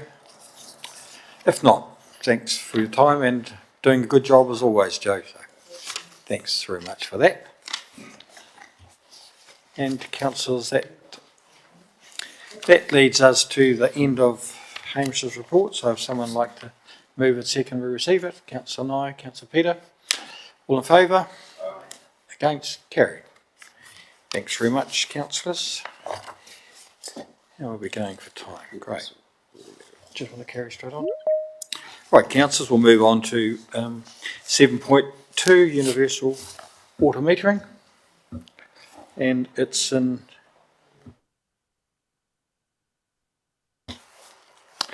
Welcome, Priscilla, to our meeting. And Mike's assisting you, I guess, or you're assisting Mike. And Chris, welcome, Chris, this afternoon. Afternoon. Evening. Must be out of the country, Chris. Yeah. Yep. It's late at night here. Leave it in your hands to who kicks off with this. Yeah. Afternoon. I'll take this report as read. So the reason for this report is to present the case for the implementation of the district-wide universal water metering throughout Tararua. Just outlines the scope, provides information on the delivery and procurement process we're still going through. So this will support the council's long-term strategy for water demand, reduced wastage and sustainability of the infrastructure. So I've just, in this report, I've only done just a short summary of the business case, which is attached to the report. It's quite an intense business case, so I thought I'll give you just break it down to key points. So unless you want me to read through those, I'll just carry on. I just wanted to highlight a couple of items. Do you want to wait to the end, Peter, or you want to tax up now? Oh, yeah. Well, we'll go with your. There's this report, and then there's a very. So. Yeah. Well, you do that. Your one question will go see where it goes, Peter. Yep. Yeah, thanks, Chair Kerry. Who else has embarked on metering? What other councils have done it, and what have they used, and how's it gone? Have we done any research on that? Yeah. So that's in detail in the attached report. It's 75 pages, I think, so it does go into detail. So we've had contact with the New Plymouth District Council, City Council, sorry, Horowhenua District, and also been in contact with Masterton just through their projects team to see how they've processed and eliminated what sort of equipment they've used, and we've gone in and actually got their business cases and adopted some of their data and information into ours. So yeah, we've done quite a bit of research into.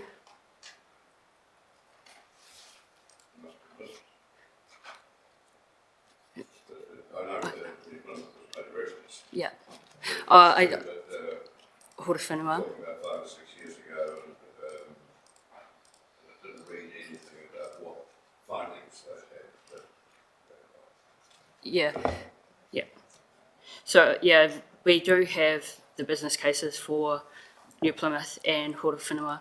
I haven't included specifically their detail. We have adapted it to, our findings from other councils. But yeah, so there has been a lot of data gathering and information gathering with other councils. Councillors, sorry to interrupt. Do you want to just carry on for a minute, Priscilla? Or? Yep. I was just going to, the councillors have got your report plus the 70 odd pages of the business case, and I'm sure there'll be some discussion about maybe the reports or individual aspects of it, but I just wondered, have you got anything yourself to add, Michael, or we're just going to be led by Priscilla for the moment? And Chris is here, if you're introducing it to us, I'm sure there's some questions around here, but I was just in your hands for the moment. I'll leave a few to finish if you like, so then councillors have some specific questions and maybe some about process and timing and things. Would that be okay, councillors? Right. Yeah. I'll leave you to finish then and we'll let the councillors discuss or make some questions, I think. Okay, cool. So I was going to go into just a couple of key items within the summary, just to highlight. So the complex property solutions, these are properties that have more than one property to a connection.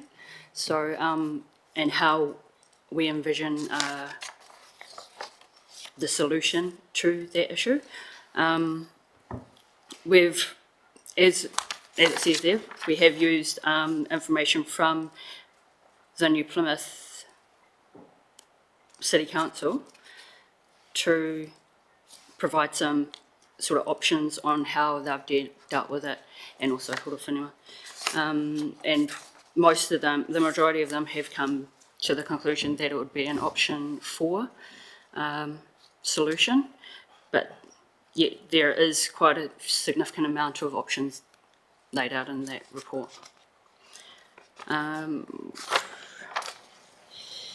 And just the next key item to just highlight that we would be looking to start the first phase in Dannyvirk, just considering that it is the largest town where we experience water loss. It also give us, the team felt it would give us a good start with a good range of properties and some of the challenges that we may face in other regions, in other towns. And it will also give us a good volumes to start the data collection. So we'll also implement some water meters at that stage in the first phase, which will help us to sort of stage the rollout through from town to town. Some risks we foresee. So just public resistance to the metering and volumetric charging. We are working hard to engage with the public on communicating how we're going to proceed, and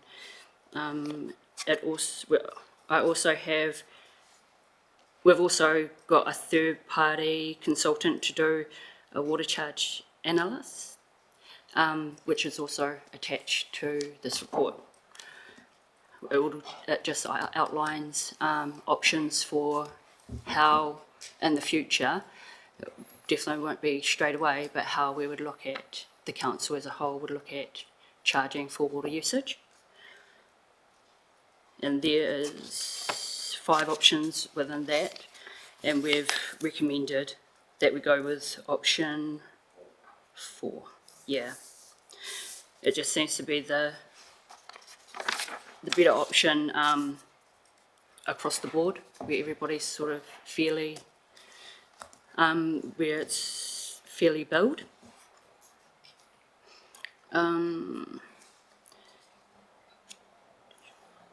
So, and then I've highlighted the risk to budget.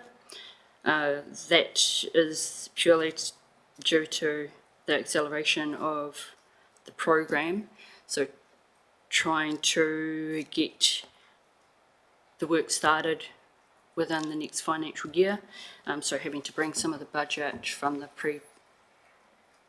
year 3 into year 2. I'm working closely with the finance team on that. And I think that is me. So that's pretty much the items that I wanted to just highlight. Oh yeah, just at the end of that as well. I mean, you know, I think Priscilla just also was going to suggest as well that Chris has obviously been heavily involved with this since the start of it. He went through a lot of the initial business case development with it as well. I know that was part of that whole better funding scheme as well. So I was just going to ask if Chris had anything else he'd like to add to that. Peter's question, I think I'd just like to get where this is going before we start questions, but go, Peter, go. Thanks, Chair. Yeah, well, I guess similarly, I mean, the recommendation is that the report from the project manager concerning universal water metering, and that's it. Now, is it just to be received, or are we making decisions about option 1, 2, 3, 4, whatever? And secondly, I haven't seen, unless I've missed it, there are no financials attached to this as to what this is all going to cost. Yeah, okay. Yeah, we'll just take note. Well, Peter, you'd like Chris to make some comments at this stage? Yeah, if you could. Yeah. Chris, anything you'd like to add for the moment? No, I think that the water charge analysis is something that we're going to have to consider as part of the water supply bylaw. So rather than that being wrapped into the water metering project per se, there'll be consideration for the council as part of the water supply bylaw update in terms of the structuring that we want to do and being water meter ready with our structuring of our charging in the future, or at least giving the council the right to change that. So that's where I saw that being addressed. But I tend to agree with the option that they came up with. Water charging is probably one of the most emotive things about universal water metering. One of the challenges for councils is that if you just go for a straight rate volumetric based thing and you look at the profile of water users, you have very, very few very high water users. And what can happen for councils is that if they go for a straight volumetric charge, then they end up with a if those big users suddenly cut their water use, it can have a substantial effect on revenue for councils. On the other hand, if you go for a straight fixed charge, then small water users end up severely discounting large users. So the approach that Rationale's taken, I guess I agree with, and is consistent with other councils, in so much that you essentially have a fixed charge with a tiered charging system above that, so that if you cross different thresholds, the cost per unit of water that you're using goes up, and in that way it encourages water conservation, which is what this is all about, but at the same time isn't going to provide the same level of shock to council's revenue that would otherwise occur if it was just a straight volumetric charge. Thanks, Chris. I think we all spent some time looking at that, I'm sure. So thanks very much for that. Just to answer that part as well, no. On the budget side of the thing, it was programmed over the long-term plan, and the concern around, bringing some of the money forward and everything was currently, I understand, addressed and already organised through the annual plan process. I know that some of it was already signed off, so the only part there was just that we were, so far down the track, and to the point that this report was written, it was still sort of being organised there. Initially we had... Speak a little louder, yep, sorry. Rotate closer to you. Yep. So, yeah, where was I going? Cool.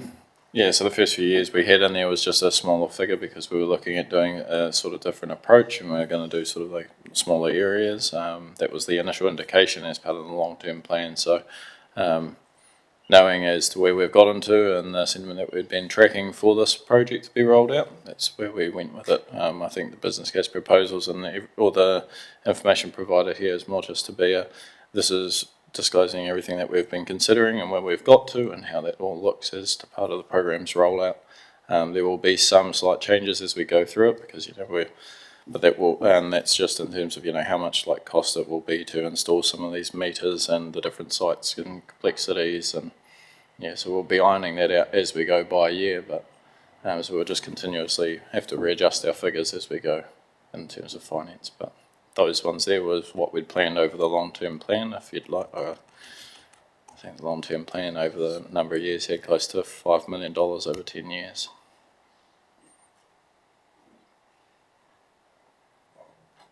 Mayor Tracy, then Councillor Peter, Councillor Shearer. Thanks. Thanks, Chair Kerry. My question, we signed a commitment agreement with Wairarapa Tararua. How are we liaising and working with them? Because one of the keys to looking at a CCO model was to get some efficiencies, and I guess we're looking at charging policies and systems and devices, and I don't want to see anything needing to be changed. If we are going to proceed with the CCO, it should all work in sync. Otherwise, we lose all of that ability. Absolutely. I mean, I could just. Here it comes.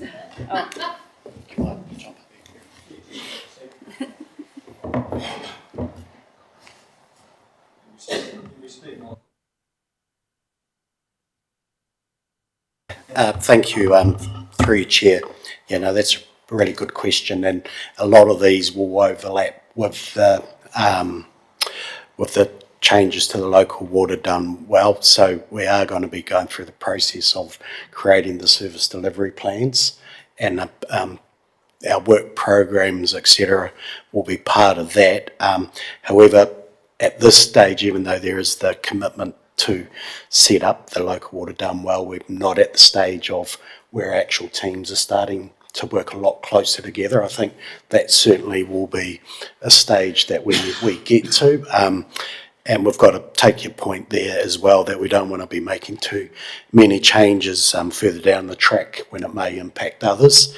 So I think there will be a time when we look at how we start bringing some of these key decisions and when and how we make them as more of a collective, and even through some of the options with this, and I endorse what Chris said, is that the completion of the bylaw is going to be critical, because that will be able to go to the new CCO as well, and also that the charging regime, and although we may come up with some options regarding that, effectively it could be changed through the legislation or through the CCO as well. So we're in I think this is where we're in the stage of the unknowns, and there's still a lot of unknowns to know on how we will and what will transition over time. But currently, I guess the local done well, we're in more of the negotiations around the setup of the model rather than the work plan.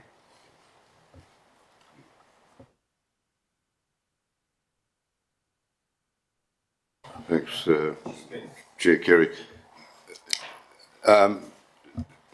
So what do you want from us today? You want a decision to receive the report, or more than that? No, today's purely just receiving the report, a decision to receive the report. Everything else within the report is informing information for the council, because I understand you sort of deal with the community within, you live in this community. So to just give you the information so you get an understanding, can answer questions, before the rest of the community start sort of asking those hard questions. It was a full-on attempt, I suppose, as well as just to deliver that full transparency across the entire piece of it. So I understand, like we were looking at the I&I, I wanted to include a bit of a subsection out of that with some of the detail into it. I know that this universal water metering, though, part has been, a huge point of discussion, and so hence why we felt it a good reason to also deliver on the full sort of business case and what all the outlines in as much detail as we thought possible to include.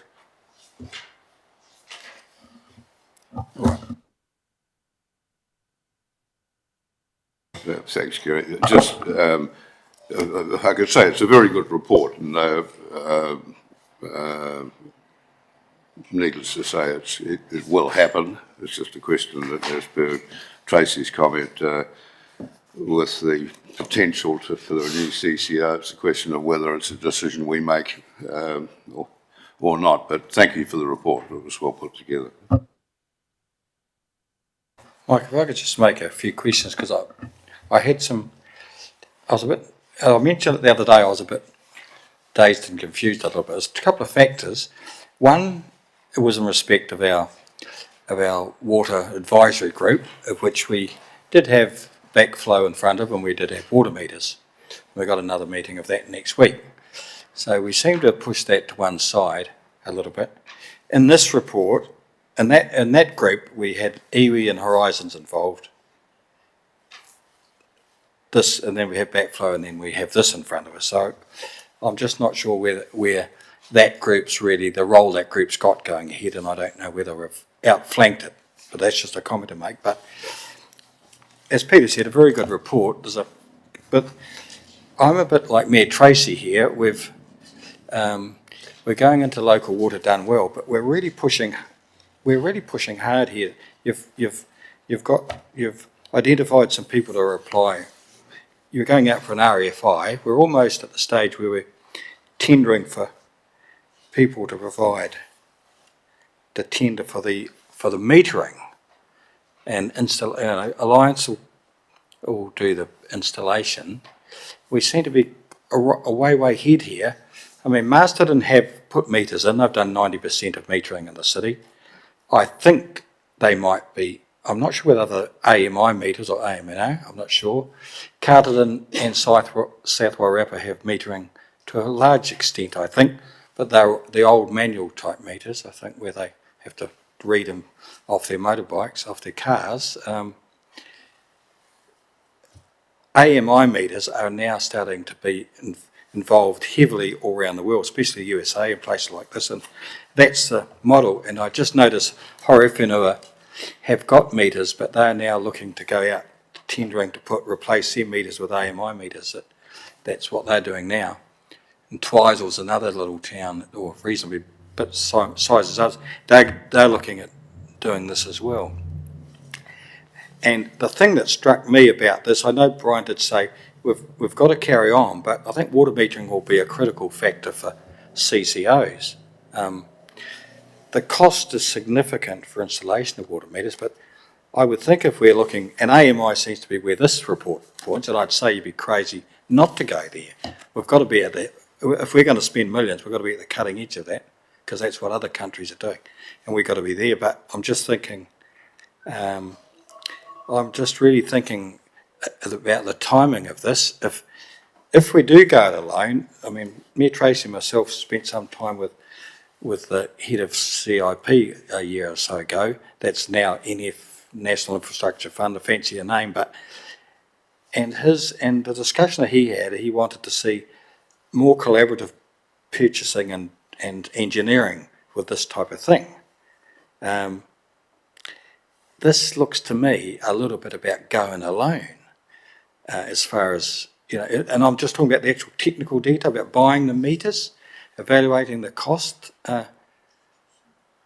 I just feel uneasy where we are in relation to forming a CCO with this. I have to say that I'm just a bit uneasy where we are. The reports are great. I mean, I did take note of how you do charge, and I think that's been quite critical. Where you've got sets of flats, do you have 10 metres at the front, or do we have, I think that's quite tricky.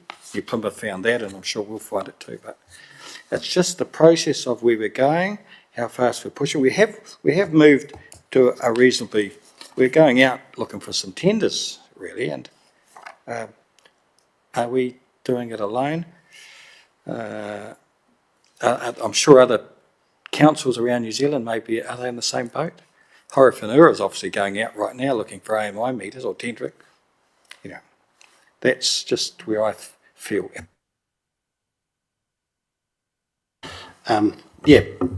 Again, a good question. I think that the approach at the moment is that we're all pretty much running through of our LTPs, and anything that is transferred over to the new CCA will be as per the LTP. So that's effectively largely, not in totality, we'll set up the work program largely for the next 10 years.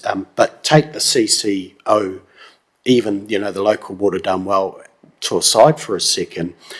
What you're effectively saying is what efficiencies we can get with mass procurement and other arrangements that could be made with other councils, whether or not they're in Wairarapa, Hawke's Bay, or anywhere around the country. So I think that's something that I'll certainly talk to the team about, looking in terms of how we procure and how much work we actually do and what we can actually lean upon with other councils. I know, as Priscilla said earlier on, there has been a lot of work with councils done at the moment, and maybe might jump in after us and say they might be doing this anyway. But just in terms of those projects, I think the water metering does sit out on the side a bit, because a electronic internet savvy type water meter is probably what everyone will go to over time. But if Marsden don't have them, would they then be a priority to go and upgrade theirs? Maybe not. We'd probably be the first ones off the rank. But all those sort of logistics would need to be worked through. But maybe a question for Mike is, from a procurement, any other sort of expertises, or even Chris, Priscilla, what has there been any thoughts around that? But certainly something we should be considering.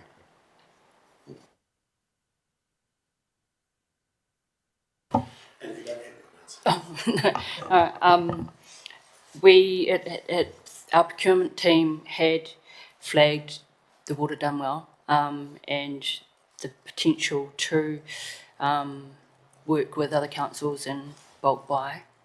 But because we were going to the Wairarapa, and Marsden had already pretty much done their purchasing of their water meters, that was sort of out of the question, because they've already kind of done their purchasing. I haven't spoken to any of the other Wairarapa towns, and I'm not sure what stage they're at. But yeah, it's definitely something we could look at. The reason why we're going out to tendering is and including the product, is because of there's a whole lot of systems, current infrastructure that all needs to be to work together. And the way we've decided to go about it is actually go to an ITO provider, and then they tell us what's going to work with our systems, with our infrastructure, and then give us an option of the products that we can use, because we don't want to go through and find that we get an AMI meter, and then we find that half of our existing infrastructure can't take an AMI meter, and then we have to replace more manifolds, which increases cost. So that RFI and tender process is purely to try and work backwards, essentially, just for the product. And then once we find the product we're going to use, so the meter itself, then we can possibly go look out touch shoulders with other councils, and then look at it from that point of view.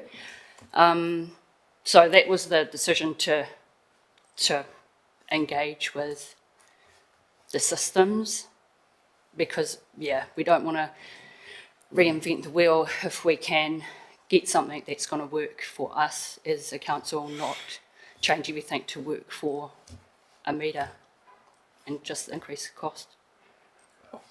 I didn't want to, sorry, I didn't want to talk technical, but you've sort of got only 3 companies will do their IoT, isn't it? A Spark, Chorus, and Shape, who Yes. actually work with, who are doing one for one of the South Island councils, I think. But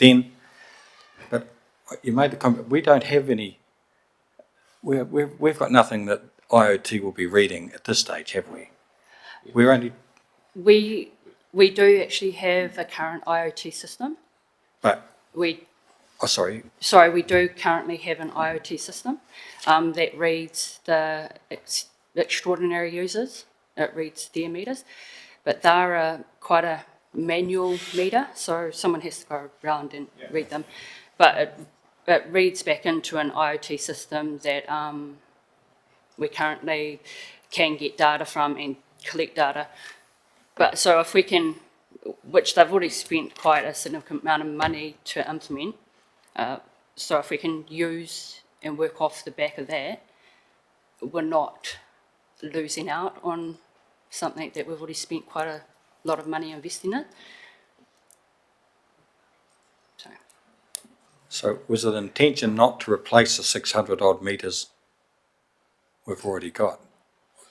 Leave with that, is that what the intention is? No. So where they will be replaced, the existing meters we have, because they're aged, they don't have a very long lifespan because they've been in for quite a few years. So we will replace those, but the system hardware for the IoT system is already in place. So they have signals boxes in Ekatahuna, Dannevirke, and I think Paeatua, that create a network that they're currently using. So the meters themselves will be replaced, but we're hoping that we can keep the IoT system that reads the meters in place, because I think it's 100K or so already spent on that system. Yeah.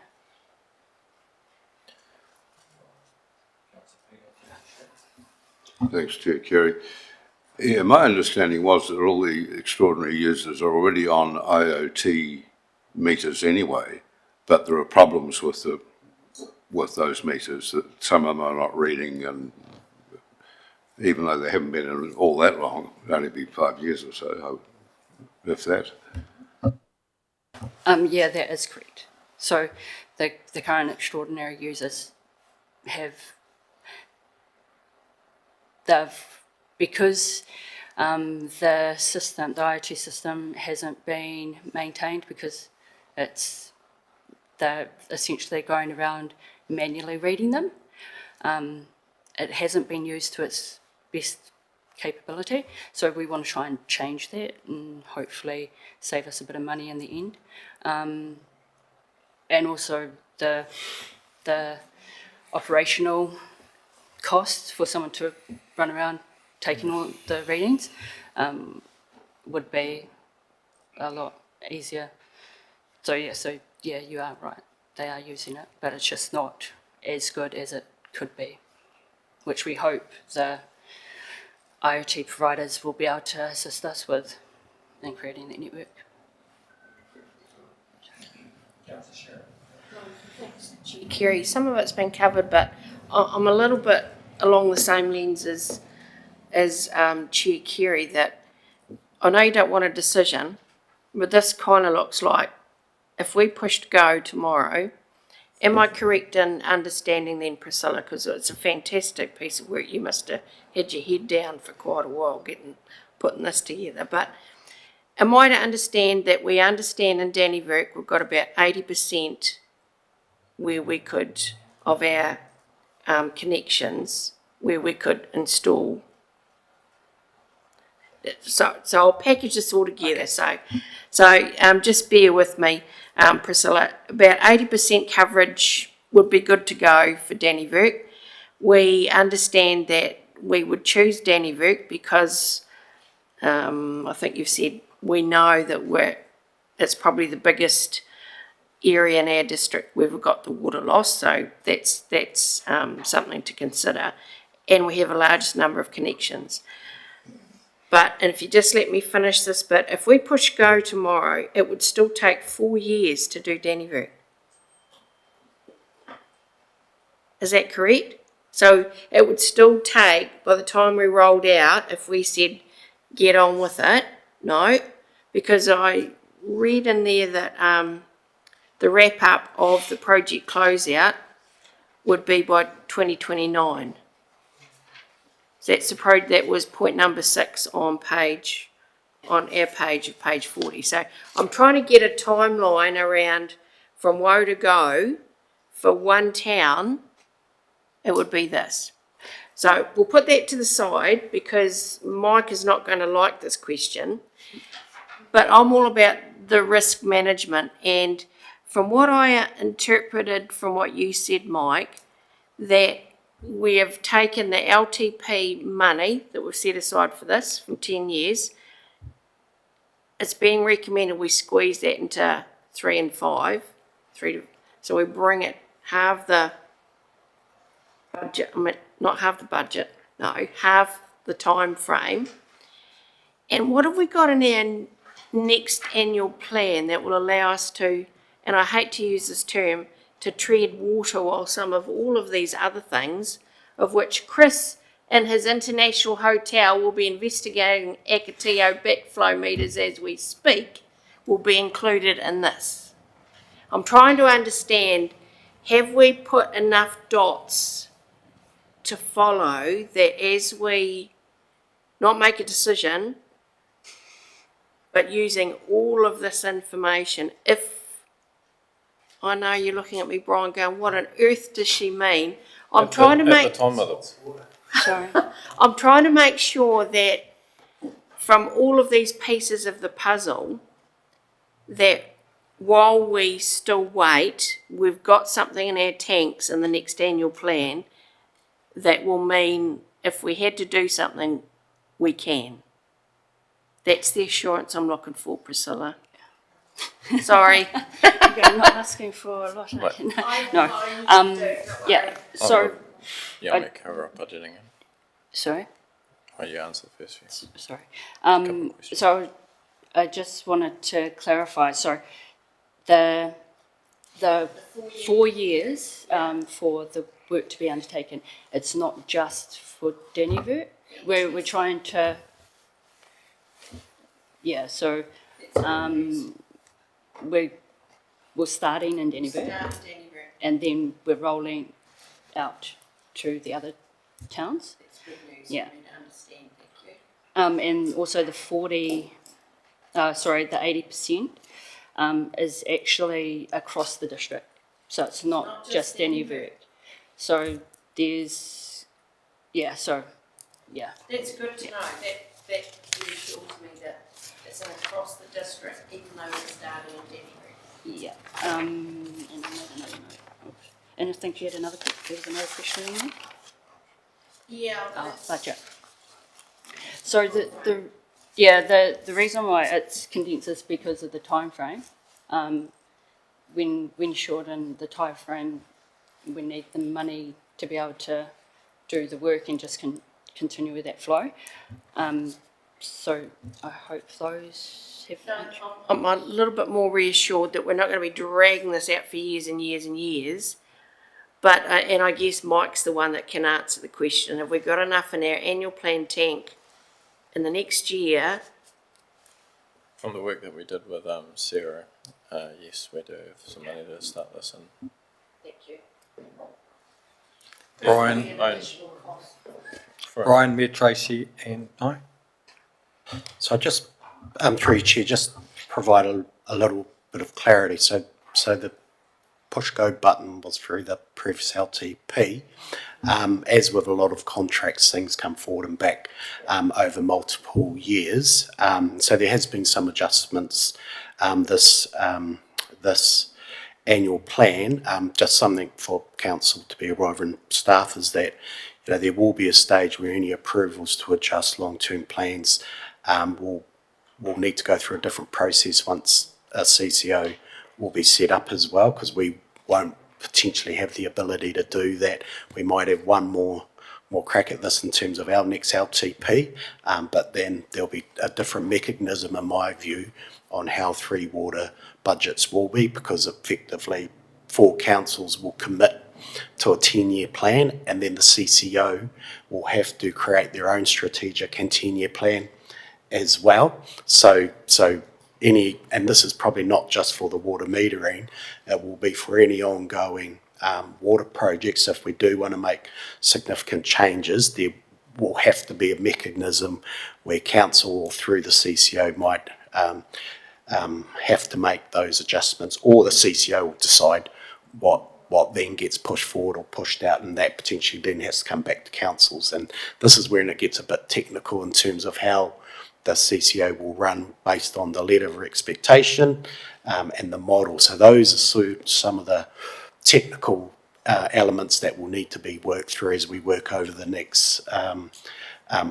couple of years to finalise, or probably less than a couple of years, to finalise how some of these decisions will be made to changes. So it's probably imperative that we have everything we can do up until the information we know, because I don't think the other 3 councils like it if we start making any significant changes to our LTP, where it might start throwing some of the modelling out. So yeah, and those are, I mean, every council will have these challenges because we're not stopping. We're all carrying on with our work program. So it's just another one of these complexities that we'll need to work through.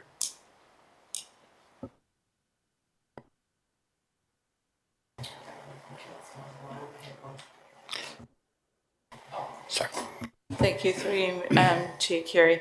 So is it my understanding that it's a very good report, so you pretty much fed us everything that you're trying to work with. So what you're doing is finding the best technology for our water meter system, and then hoping that it will be the right one to implement for the whole of Tararoa with our water systems.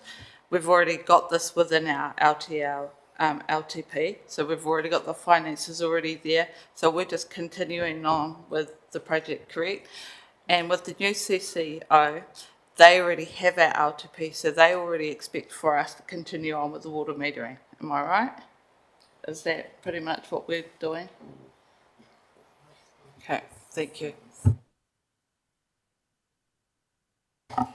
Thanks, Chair Kerry. I guess one of the keys for me is understanding each council systems. As we set up a CCO, if everyone's operating on different systems, you're not getting any efficiencies there. So that's one of the key ones for me, and I think for the Department of Internal Affairs throughout the country as well. I just wanted to, if I could, switch towns. You've suggested that you're starting in Dannevirke. And that's around water loss or water shortage. You've indicated both.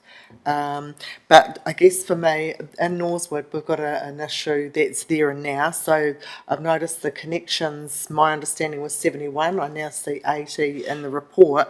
But we're applying for an additional water consent there because we're using over the 50 cube. But if I look at the number of connections on that and then do crunch the numbers, that new consent would take them to 1,267 litres per connection a day. So, they're already at 704 litres. I just wondered whether there was some opportunity with a smaller town to understand their water usage, which would feed in directly to the water needs for that consent, because there's something, there's a lot of water being used out there.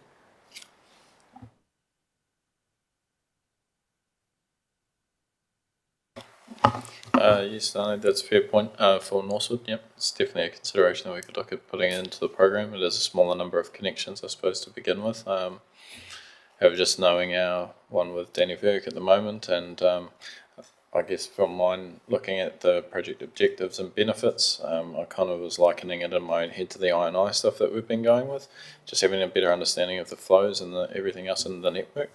Currently, is something that we don't have, just in general terms for the water network. So we get a leak, say, in Paeatua, we have higher usage of water and our plant starts running 24/7 and we don't know why. The best way that we can do it is send somebody out for a drive around, have a look around, or ask for somebody to hopefully ring something in. Having this sort of universal water metering in place will actually just straight away help us identify what those kind of leaks and detections are. So just being able to monitor the health of it in general sense is one of the sort of, in my head, the key point. And the other part is the reduction of that demand. If we can target a 30% reduction in demand in general sense, again, it ends up being a huge operational saving in terms of treatment and operating costs for that.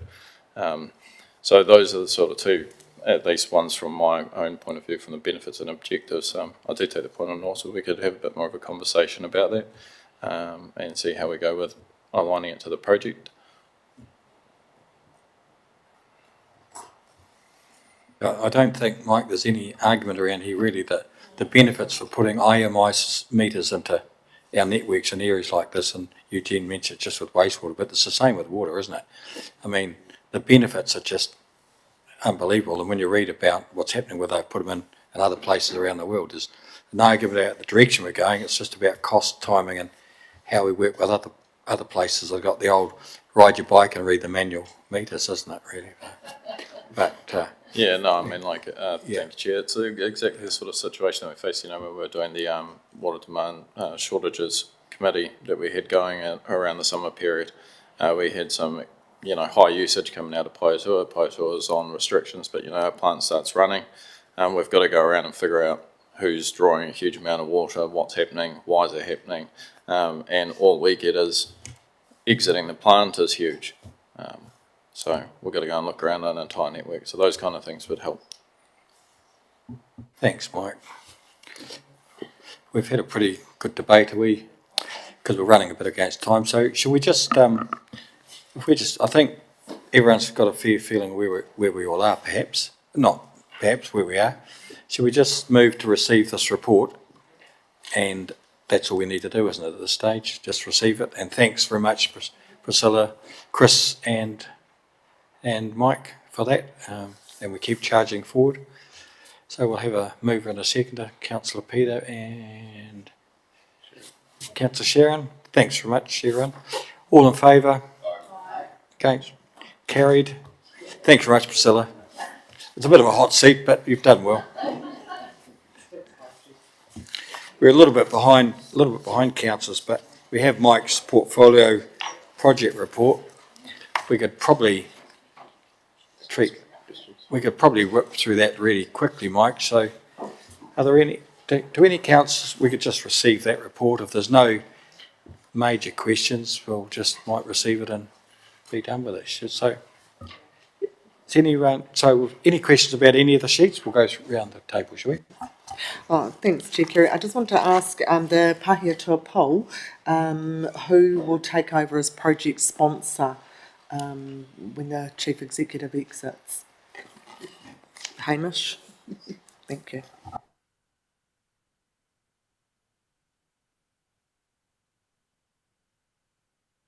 A bit. All good, Scott, Sharon, Peter. Oh, well, if that's, thanks, Mike, for those. Otherwise, you've pretty much got them running pretty smoothly now, which we appreciate. Thanks. So we'll have a mover and a second at that we've received. Councillor Scott, Councillor Nye, all in favour? Against? Carried. Thanks, Mike.